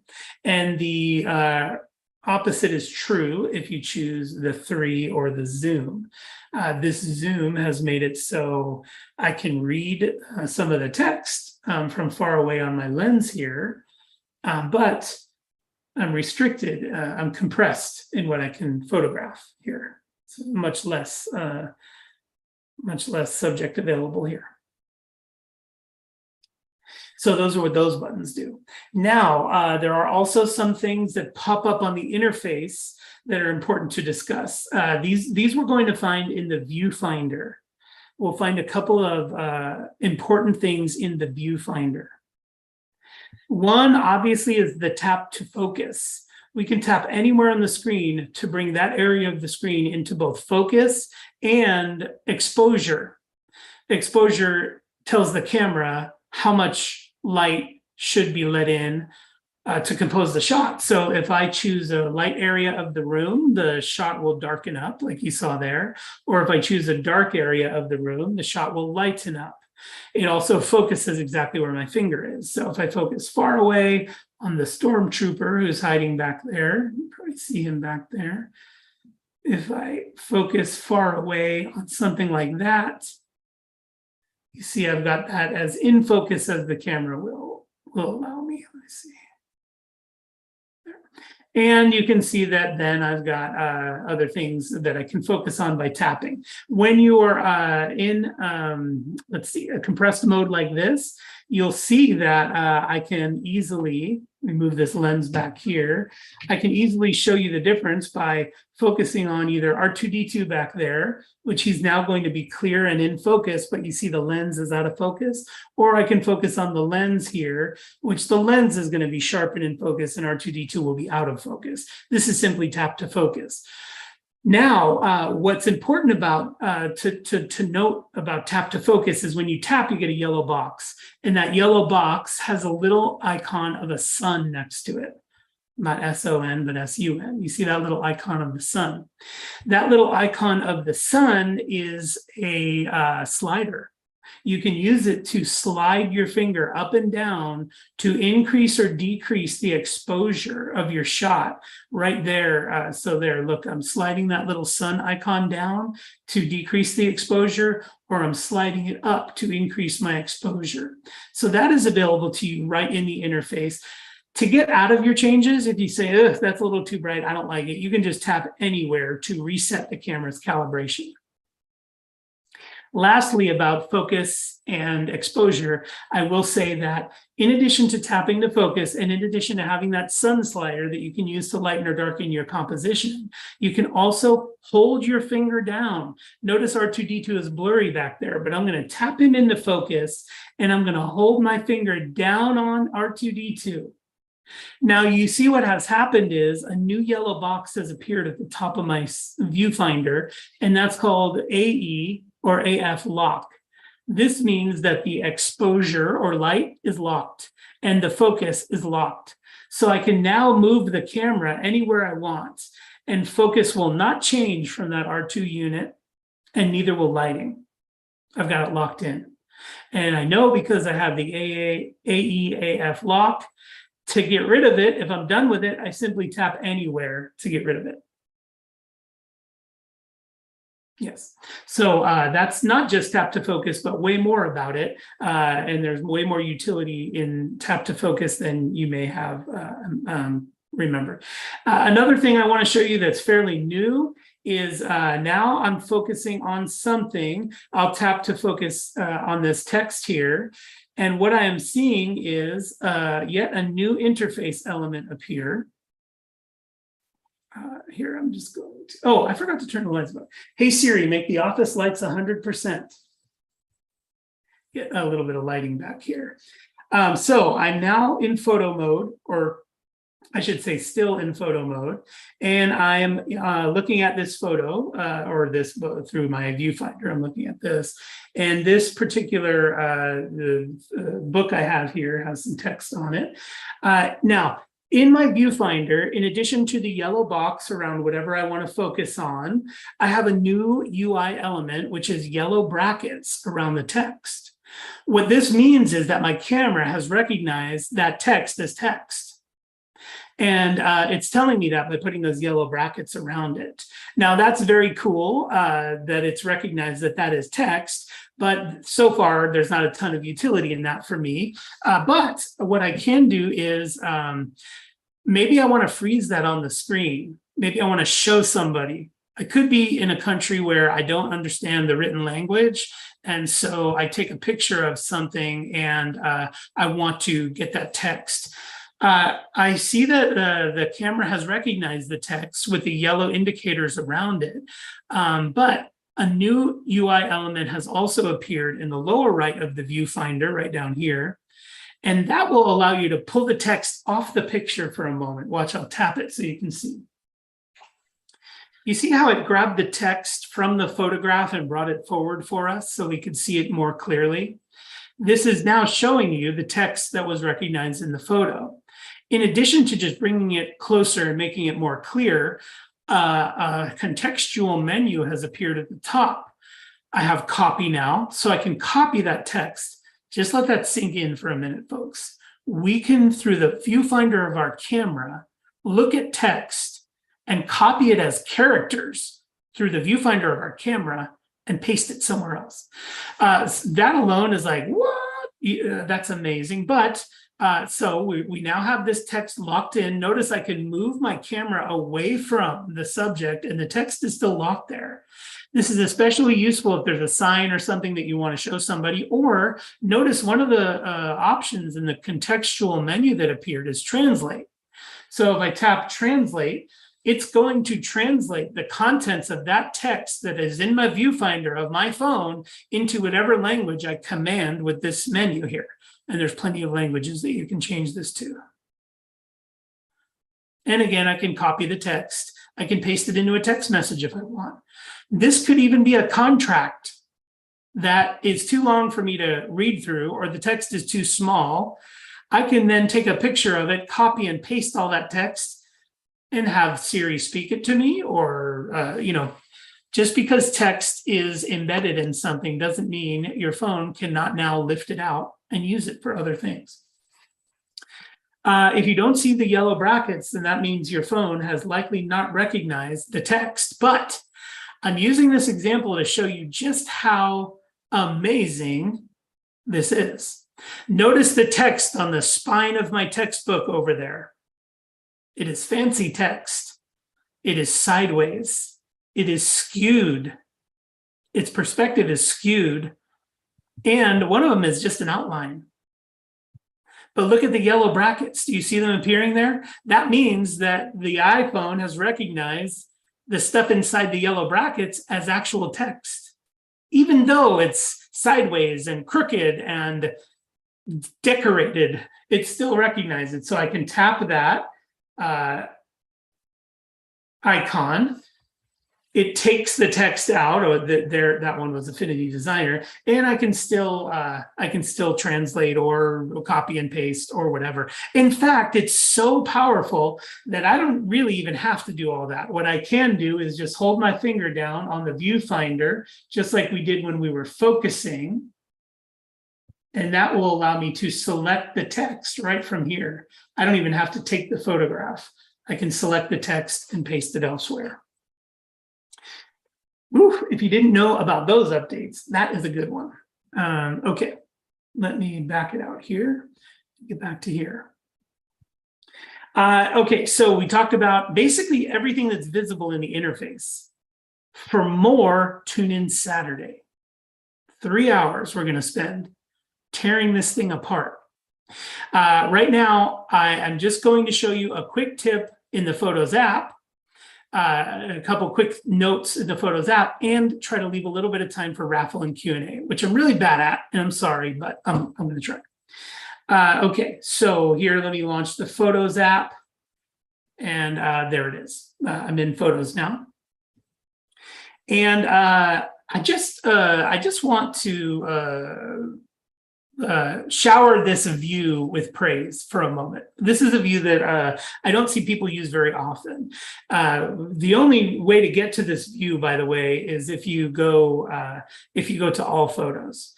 All photos is in albums. It's not, yeah, all photos in albums. So if you go to albums and then you go to, well, I think you could even do it in recents. But the way to get here is to pinch out. You know, if you're in a photo, you can pinch out and it'll move you further back. More on that in a moment, but let me show you why I really like this view, especially for you photo enthusiasts. I just took a trip to Florida for a quick vacation. It was a nice little getaway, and we took lots of photographs, as you can imagine. When I'm in this view, I can see the last, I don't know how many photos that is, but it's a lot. I can see the last how many photos. And I'm in recents right now. Let me see, in library. Oh yeah, you can do this too in library, and it'll tell you a little bit of context. Like you see the year in the upper corner of 2022. But what's nice is this gives me big, giant, which is an oxymoron because they're tiny, but big, giant groups of thumbnails, which helps me zero in on things that had happened. Because I don't know about you, but one of the very difficult things is I'll see somebody and I really want to show them a photo about somewhere I went, but it's hard for me to command that photo immediately.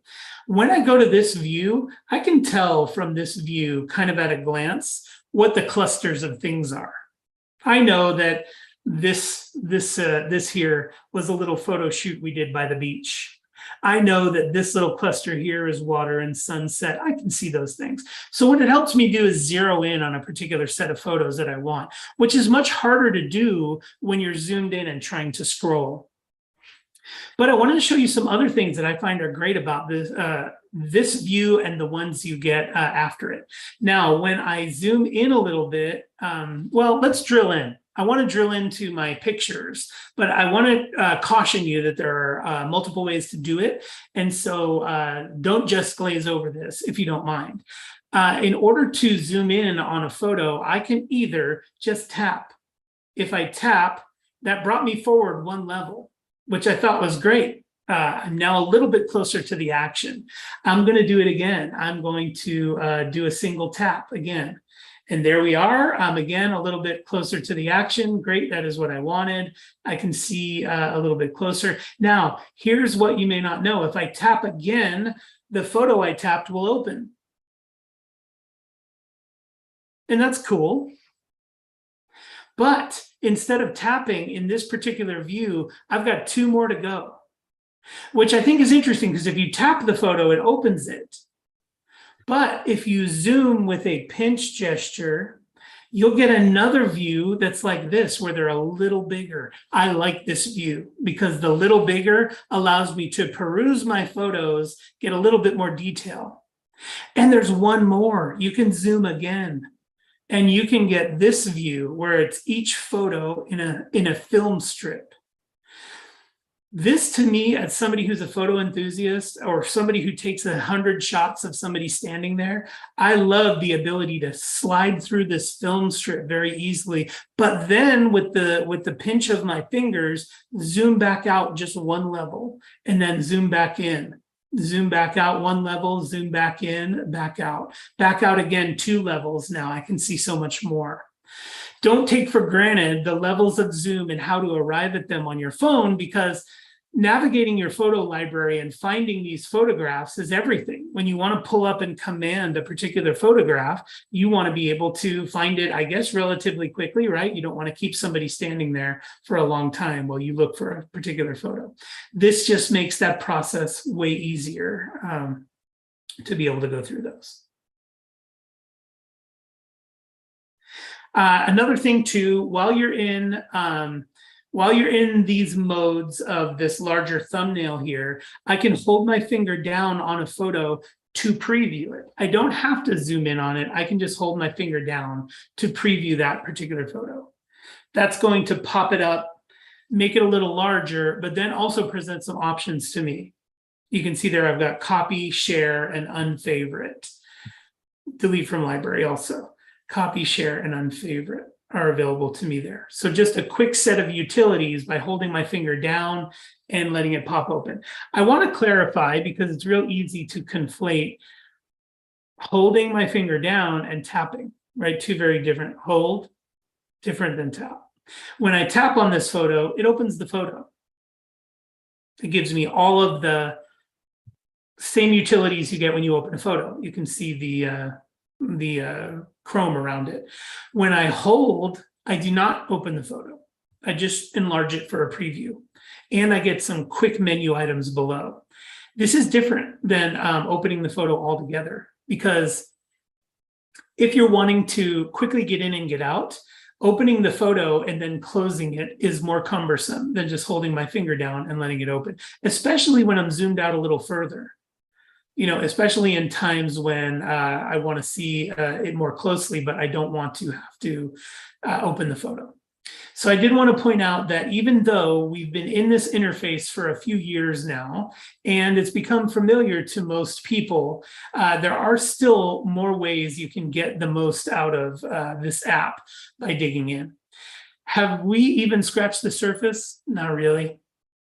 So 3 hours on Saturday will allow us to do just that, scratch the surface. If you want to give me 7 hours on Saturday, we may be able to make we may be able to make a dent. But yeah, that's that.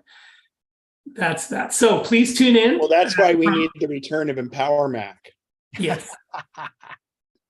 Believe me, I think about that almost daily. So with that, I want to again say thank you to everybody for choosing me and allowing me to come speak with my favorite group and be able to share these things with you. And I love this two punch combo. Tonight we're going to just look at the surface, and then Saturday we're going to scratch it. And we're going to scratch it as hard as we can in 3 hours. But I promise there'll be some fun stuff for you to see there. Well, Pete, thank you. It's I look at that kind of like a lecture and in a lab, where the professor gives the lecture, and then we go in and get into the nuts and bolts and things like that. Just briefly, because I probably won't be there for Saturday's thing.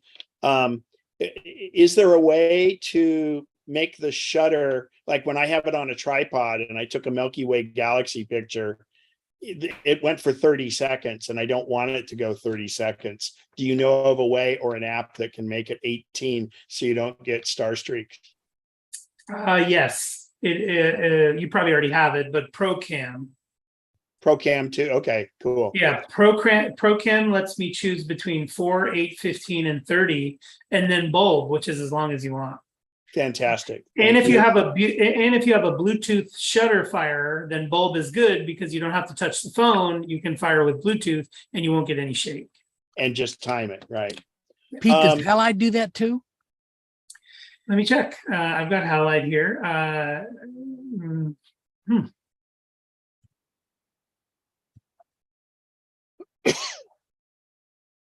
Two other questions while you're looking at that. So, have you ever used live photo for long exposure? No. Like waterfalls? No, but I have seen people successfully do that. And I respect it. It's pretty amazing. And then the last question so when I'm doing a video, and always in horizontal because I'm not a TikTok guy, but the transition between lenses is jerky. Is there any way, if you're going from 0.5 to 1, so it smooths, or is there an app that'll allow that? Because it really detracts from it. Oh yeah, you're shooting a video and you zoom in and Yeah, It's no. bang, bang. It's like Yeah. it's like a slide. It's like a keynote without transitions. In post, you could do something to mitigate that jolting. I think Apple's answer was cinematic mode, or at least some answer to it. But yeah, it would be nice if there was a smoother transition between the two cameras. I think since it's physically switching eyeballs, there has to be some. I guess there has to be some disconnect and reconnect. Yeah. All right, fantastic. Pete Losey, we got one. Donna, go ahead. You need to unmute yourself, please. I downloaded an image with a file that ends it with a photo that ends in .heic. What does that mean? And how do I get rid of it? You broke it. Yeah. .heic is a proprietary format created by Apple, and the format is all new. They created it specifically for the iPhone camera and the Photos app to work together. So HEIC isn't universally readable, but it's easily exportable from your phone. So the suffix .heic, just imagine that as the same as .jpg or .gif. It's just a file type that Apple created. Okay, and you can forward it to something and get it to be a JPEG? You can export it, and when you export it, it can be a JPEG. Yeah. Or you could do a screenshot. Sometimes a screenshot is the quickest way to just get a lightweight clipping of what you want, so you can do a screenshot too. Okay, thank you. And you can, more of those questions, you guys can be there Saturday, and Pete will be happy to answer them. Again, Pete, it is so nice to have you back, and it always is. It's very refreshing and just a font of knowledge. And I learned quite a few new tricks tonight too. So I'm glad you're here. Love it. Yeah. I was really happy to do this. Thank you very much, and looking forward to see who takes home some raffle prizes. You bet. All right. That being said, we're moving on to the raffle. So, Lisa, do you have a number of members in attendance? Mary will be your host for this segment. Oh, okay, Mary, do you have a I do 32. 32? Fantastic. So I will have Siri draw a random number between 1 and 32, and it will be it's inclusive. I don't know the number. Mary's the only one that knows the numbers, and it's been assigned to the members, and we'll do 4 $25 Amazon gift cards. Then we'll do 2 $100 Amazon gift cards. And then in addition to that, the last one is a $100 gift card that's for the entire membership. So you don't have to be present to win on that one. And I recommend that if you get a $25 gift card and then later you win a $100 gift card, you have to give one of them back, and we will put it back into the raffle. And you should probably give the $25 back, but I'll leave that up to you. And if for some reason I'm going to be dictating to Siri to pick the random number, I see it on my screen. And if it doesn't correctly do 1 through 32, because I've muffled the speech or something, that one is thrown out, and we'll do that draw again. And again, we don't know who the number is until Mary tells us who it is in relation to the number. So for the first 4 Amazon $25 gift cards, and you'll get an email tonight right after the meeting. So give me a random number between 1 and 32. The answer is 3. 3, early in the list. That's Barbara Bedeau. Barbara, congratulations again. Good Thank job. you. That's 2 in a row. Yeah. Nice. All righty. Thank you. Next one. Give me a random number between 1 and 32. It's 23. 23. So we're, Oh, wait a minute. We're gonna have to redo this because it's Ken Spencer. I have not won in so long. That's true. Overdue, overdue. Thank you, thank you. I'll make sure that I send myself an email. Yes, please do. Give me a random number between 1 and 32. That would be 31. 31, right? Close to the 32. That would be Raymond Chung. Raymond, congratulations. And the last of the $25 Amazon gift cards. Give me a random number between 1 and 32. It's 15. 15, pretty much in the middle. Jane Hunter. Thank you. Congratulations, Jane. Thank you. You're welcome. All right, moving on to the two $100 gift cards that are in attendance. Give me a random number between 1 and 32. That would be 6. 6, we haven't called 6 yet. Carlos Miranda. Carlos, congratulations. I like your kind of Stonehenge Thank you. display back there. Ecuador. Give me a random number between 1 and 32. It's 30. 30, up near the top. Wait a minute, 30. 30. That's Ray Bolke, if I'm saying that right. Ray Bulkey, yep. Congratulations, Ray. All right, now this one will be, and it's a different number list. So in fact, if 30 came up, it won't be Ray on this list because this is the entire membership list. I have it at 297. Is that correct? That's correct. Thank you. Give me a random number between 1 and 297. That would be 31. 31. Okay. Dan, oh boy, Dorritie, Dorritie, Dorritie.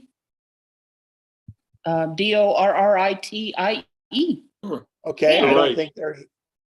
I don't think they're here, but we'll go ahead and email it to them. Fantastic. Thank you, Lisa. Thank you, Mary, for putting that together. Randy, thank you for your presentation and for putting the survey together with some others. Al, Mr. Link Machine, great work. Melissa helping monitor the mics. And Bob White, our membership director. Thank you, Bob. I like your camping scene behind you there. So I'll stick around if there's any questions we missed on anything for a little bit, if anybody has any. All righty. Goodbye, everybody. Bye. Thanks again. Stay Bye. cool. Ken, do you have a minute? Yeah, go right ahead. Oh, I'm still struggling here. My iMac is a 2015. I bought it in January 2016. It's starting to slow down at times and struggles. I'm concerns about it. And we've talked, that the M2 iMac is probably not going to be available for a considerable period of time. That the Mac Mini is probably a reasonable substitute. Well, you say it's an iMac, and is it a 27? Yes, 27-inch iMac, Well, somebody has one for sale. No, I just replaced what I got. Yeah. Yeah. So I am really partial. Well, tell me this. What's your primary, give me your top 5 usages of the computer. Okay. First off, I'm an ROG. That's a retired old guy. Okay. And I just do basic stuff. I do word processing. I keep track of my exercise on an Excel sheet. And I do basic email and web. I watch videos. I can't say I'm a very sophisticated user. One thing that crossed my mind tonight, somebody mentioned, I do have, I think it's an M1 MacBook Air. And I was wondering, would it be prudent to just buy 2 monitors like at Best Buy and hook them up to the MacBook Air? No. Okay, thanks. Because the MacBook Air will only support one monitor. In that case, two Although- monitors, What's that? two monitors will not work in that case. Okay. No, but the new, I'm not sure. I don't even think you can in the new MacBook Air. Okay. We'd have to look. There's some ways, there's some kludgy ways around it. Uh, But yeah. So, and you have a MacBook Air currently, the M1? I do. Yeah. It just crossed my mind that I might be able to utilize what I have, rather than, Yeah, it kind of can, but it's really difficult. okay, let's not consider that then. Yeah, Thank you. you basically need a certain hub and you need some other software because it really was, and that was even the 13-inch MacBook Pro when it first came out, that was the limitation. Okay. It is not a limitation on the 14 and the 16. Yeah. You can't do 5. Well, you might be able to do 5 displays, but Al's like the neck, that's a whole nother world with 5 displays. But your question about the Mac Mini and the Mac Mini will support 2 monitors. Yeah. And the Studio obviously will too. So when you look at that, I would also encourage you to look at the 24-inch iMac. Really? I It kind will of like support- the big format, but okay. Yeah, I know, but you could make that be the other screen because it's. Oh, good point. I can have Yeah. a 27 or a Now, what do you 50 or have for whatever. monitors right now?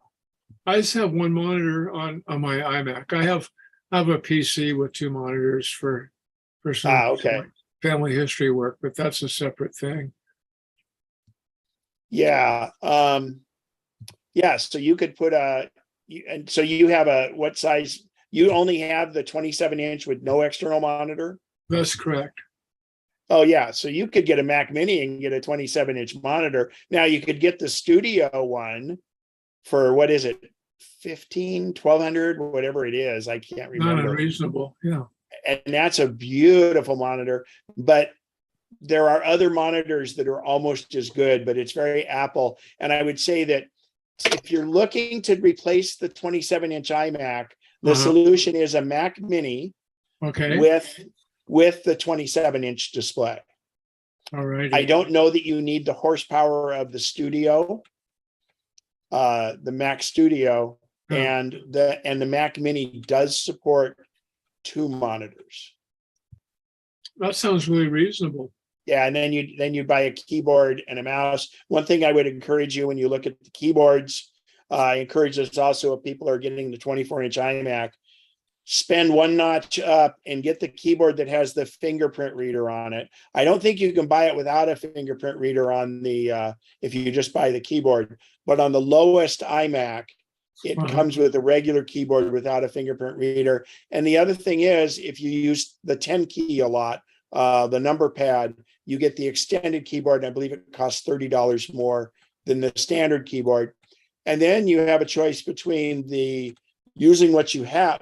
So obviously your keyboard and mouse that you currently have will work. Sure. Yeah. So, Al's, yeah, somebody's holding up that one. It's in the middle of my Siri thing. Randy, that's the one with the fingerprint reader. Yeah. So they make it was in white, and not that I'm bitter, they came out with the black one right after I ordered my white one. But anyway, and the reason I encourage the fingerprint reader is because it will help fill in your passwords and everything else. It really is worth the money. And then you could go trackpad or mouse. But like I said, your current keyboard and mouse would work. And unfortunately, we used to be able to use the old iMac as a monitor, but that has gone away about 4 or 5 years ago. And it kind of can work, but it kind of won't. And it doesn't. Okay. I've tried.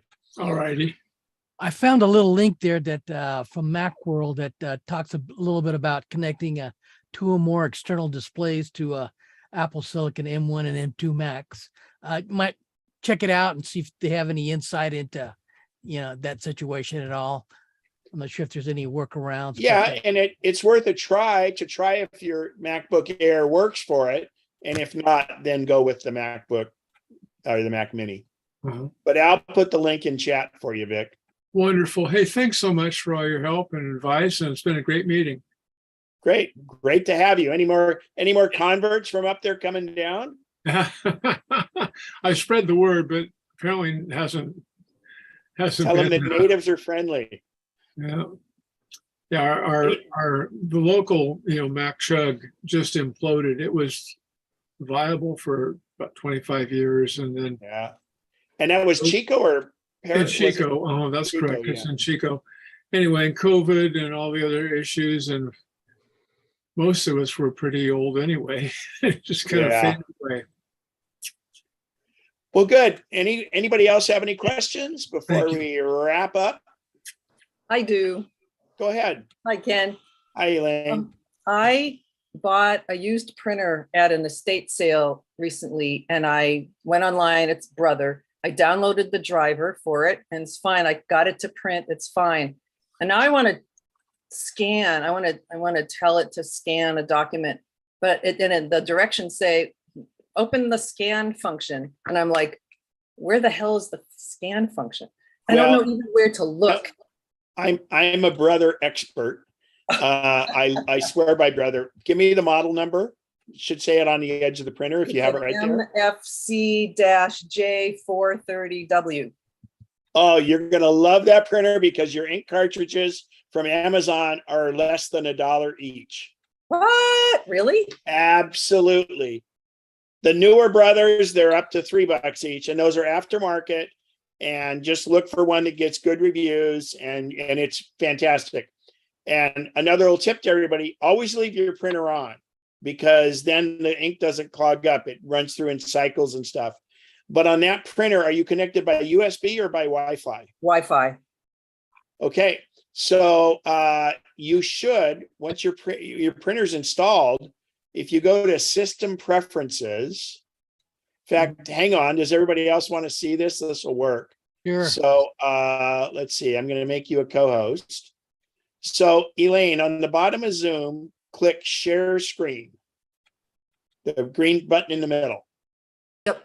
Okay. And then click Share in the lower right of that other window that popped up. Great. Okay. And now I'm going to request remote control. Approve. And now we'll go into your system preferences. Okay. And if we go to printers and fax scanners, and you'll actually use Apple scanning, and you won't use the button on the device.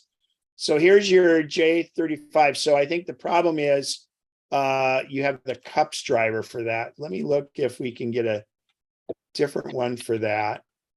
Brother J35. It's a J430W. Yeah. MFC, multifunction color, J, and 430 and W means wireless. So yours won't do duplex. If it was a DW, it would do duplex, but it doesn't. I don't necessarily need duplex, but I do want to scan. Yeah, I know you want to scan. Because I've lost I have a Canon, and I've lost the ability to scan on that Canon because the Canon's older than the Brother. Well, let's look. Ken, this is Randy. Several meetings or years ago, somebody at MacNexus recommended View Scan. I've downloaded it. I don't use it often. Yeah, but I don't think she needs it. Okay, got it. Good call. But I don't think she needs it. I think she just needs to get the driver in, because I'm using equivalent to the same printer. In fact, let me look at mine really quick. I need an additional driver or a different driver. Yeah, you need the driver from them because you've got Cups, which is a generic driver. And you're running an older operating system anyway. So, oh yeah, mine was AirPrint. Mine's the 435, which is not that far after it. That's weird. Okay, let me look here. Let's see what you're running.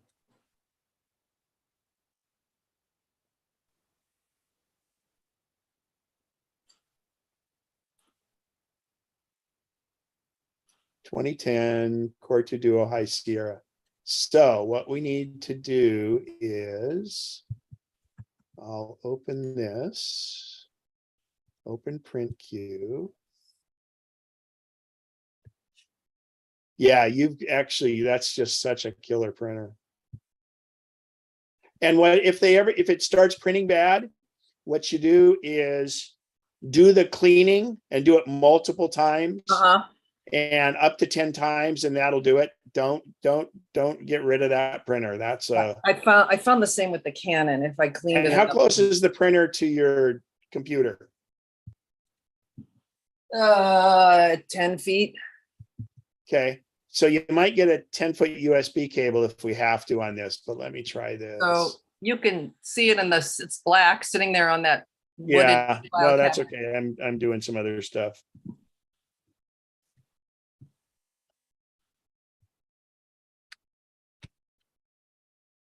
What are you running, High Sierra? I'm on 10.13, I think. Okay. Okay, I posted the link for that view scan software for that. Yeah, particular ViewScan model, is brother. very, very good, especially And, for, you may want to check that out as Okay. the fallback on, research it. Yeah. yeah, we'll know in a second if she needs it. I don't think she will. I just want to make sure you're 10.13 Sierra. Have you gone to Brother's site and downloaded these? I downloaded several things from like 5 manuals from. Yeah, manuals isn't it. We need the printer. Oh, you were there. That clicked on the printer driver. Yep. Oh, it's the CUPS driver. So you need the scanner driver for Twain compliant. So that's Oh, there it is. Okay. yeah. So I'll agree for you, but then you have plausible deniability.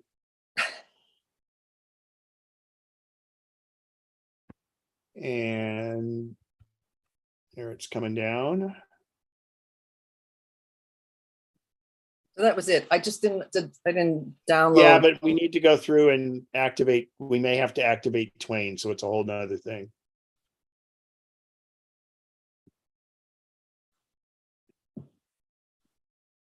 Anybody else have any questions? Feel free to ask away while I'm doing this. I just want to say how much I enjoy listening to other people's questions and discovering things I had no idea of. So thank you. You're Okay. welcome. Hey, Ken, Yeah, Bob. did you know that Apple has an accessibility phone number that's available 24/7, 365? For accessibility? Accessibility question, Mac OS and iOS accessibility questions, yes. Oh, that's awesome. Can you forward me that link? Well, I'll just read it off to you right now. Because I'm doing this. If you could do it in the chat window. Put it in the chat. Yeah. Okay. Well, anybody's Because I'm got- doing a I'll do that. presentation to a site group, and that would be I fantastic. just found this out today in another group. In an Apple group. No, in my little genealogy group. Wow. Zooms Elaine, on the put in same your day. password. What do you want me to do with this here? Your computer password, please. And hit return or enter or click install Yeah. software. Hang on a minute. What is it? The one you log in. Nobody will see it. It's just dots. Hey, Bob, I found, check the chat and see if that's the number that you have for the accessibility support. 877-204-3930. Yep. Good job, Val. Thank you. The Al found it faster than I could type. So I'm Well, wiping and out in my- case you're in the United Kingdom or Australia too, it's got it there. That's a statement right there. That's amazing.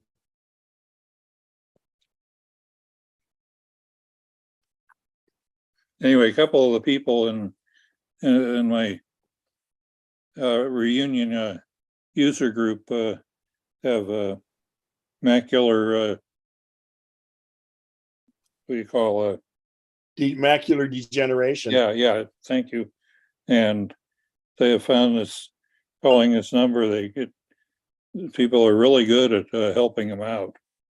And if they're from Sacramento, make sure you let them know about the Society for the Blind downtown, that the guy Shane Snyder that has spoke with us. Yeah, he's awesome, man. Oh yeah, He is, When he yes. came to talk to us that one time, I was thoroughly impressed. And whenever I email him, I hope he's still there. I think he is. He responded to emails quicker than anybody else, and when he demoed that, going through his email, he was going through it as quickly as I could glance at stuff. Absolutely. And When with his that screen's voiceover, black, it was really, really impressive.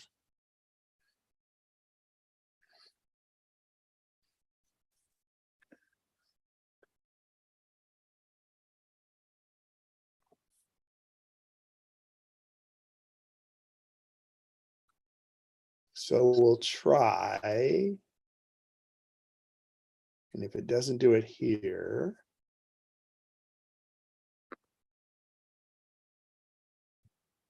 Nope.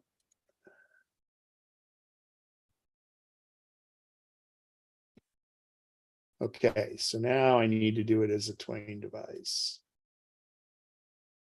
And do you want your default printer to be your brother? Elaine? I just got it. Okay, well, you can always change it here, Okay, yeah, I know.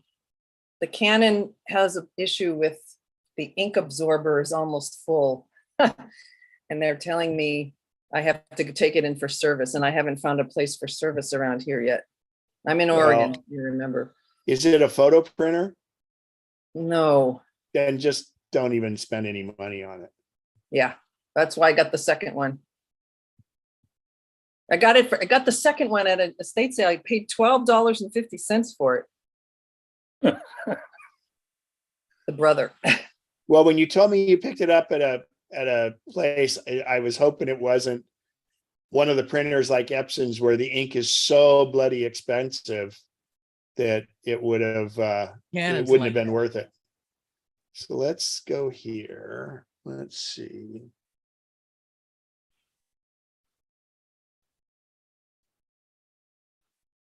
So I don't need to get Brothers ink? No. Brother printer? No, it's one of the best ones for generic and everything. It's fantastic. And you just, whatever your print cartridge is, read it on the printer and then just get it from Amazon. And like I said, I have boxes of them, and they're like, I get a 10-pack that's 4 blacks and 2 of each color. Uh-huh. Okay. Look at one other thing here. Of course, you're like the rest of us. As time goes along, they're doing less and less and less of printing anyway. So yeah.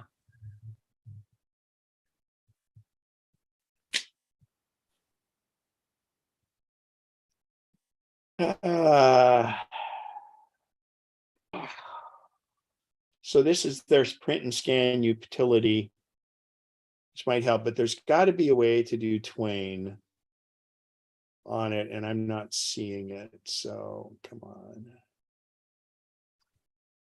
Yeah, I got to bail, guys.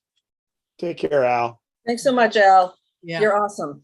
Another good class, Ken. don't forget to save the chat. But yeah, you got what you need, right? Yeah, I'm good. Cool.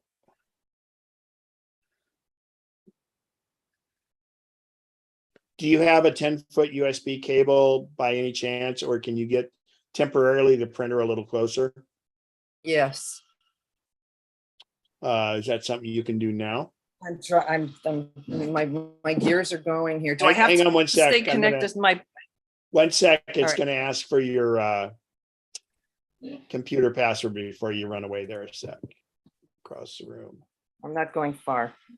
Computer off. Go ahead and put your. Thank you. All right, so I need a USB at one end. What do I need at the other end? Well, it's a regular USB-A and the other one is the one that goes in the printer. Is your Epson hooked up or was it a Canon? Is it hooked up by USB or Wi-Fi? That's a Wi-Fi. Okay. Well, if you don't have one handy, don't do it now. So Just not sure what I need. I have USB cables, but I don't know what's at the other end. yeah, You're it's a gonna bigger, bail. Good night. yeah, it's weird. Let me think about this. Let me see here. Brother.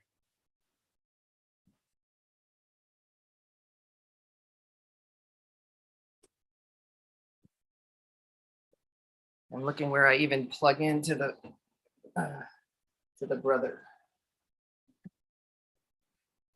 You have to open up where you open the lid to scan, it's the lid under that opens up is where it plugs in. Don't do it right now. Okay. Okay, maybe we can take this up later rather than take everybody's time. Well, everybody that's here chooses to be here right now, and there's only 2 other people. So Okay. Thank you so much. Thanks everybody yeah. for your patience.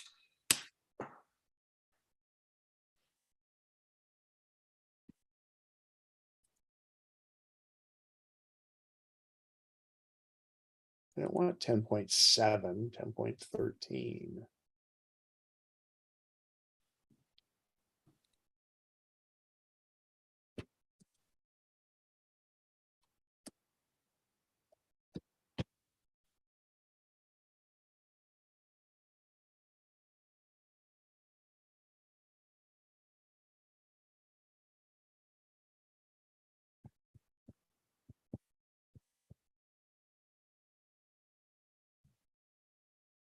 There's a chance it won't. But your Canon works for it, right? It does scan. My Canon doesn't scan anymore. Uh,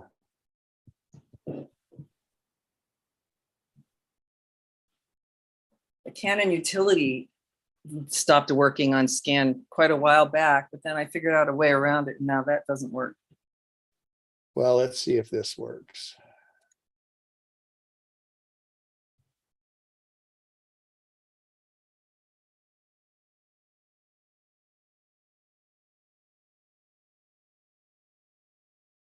Well, where's the brother I downloaded?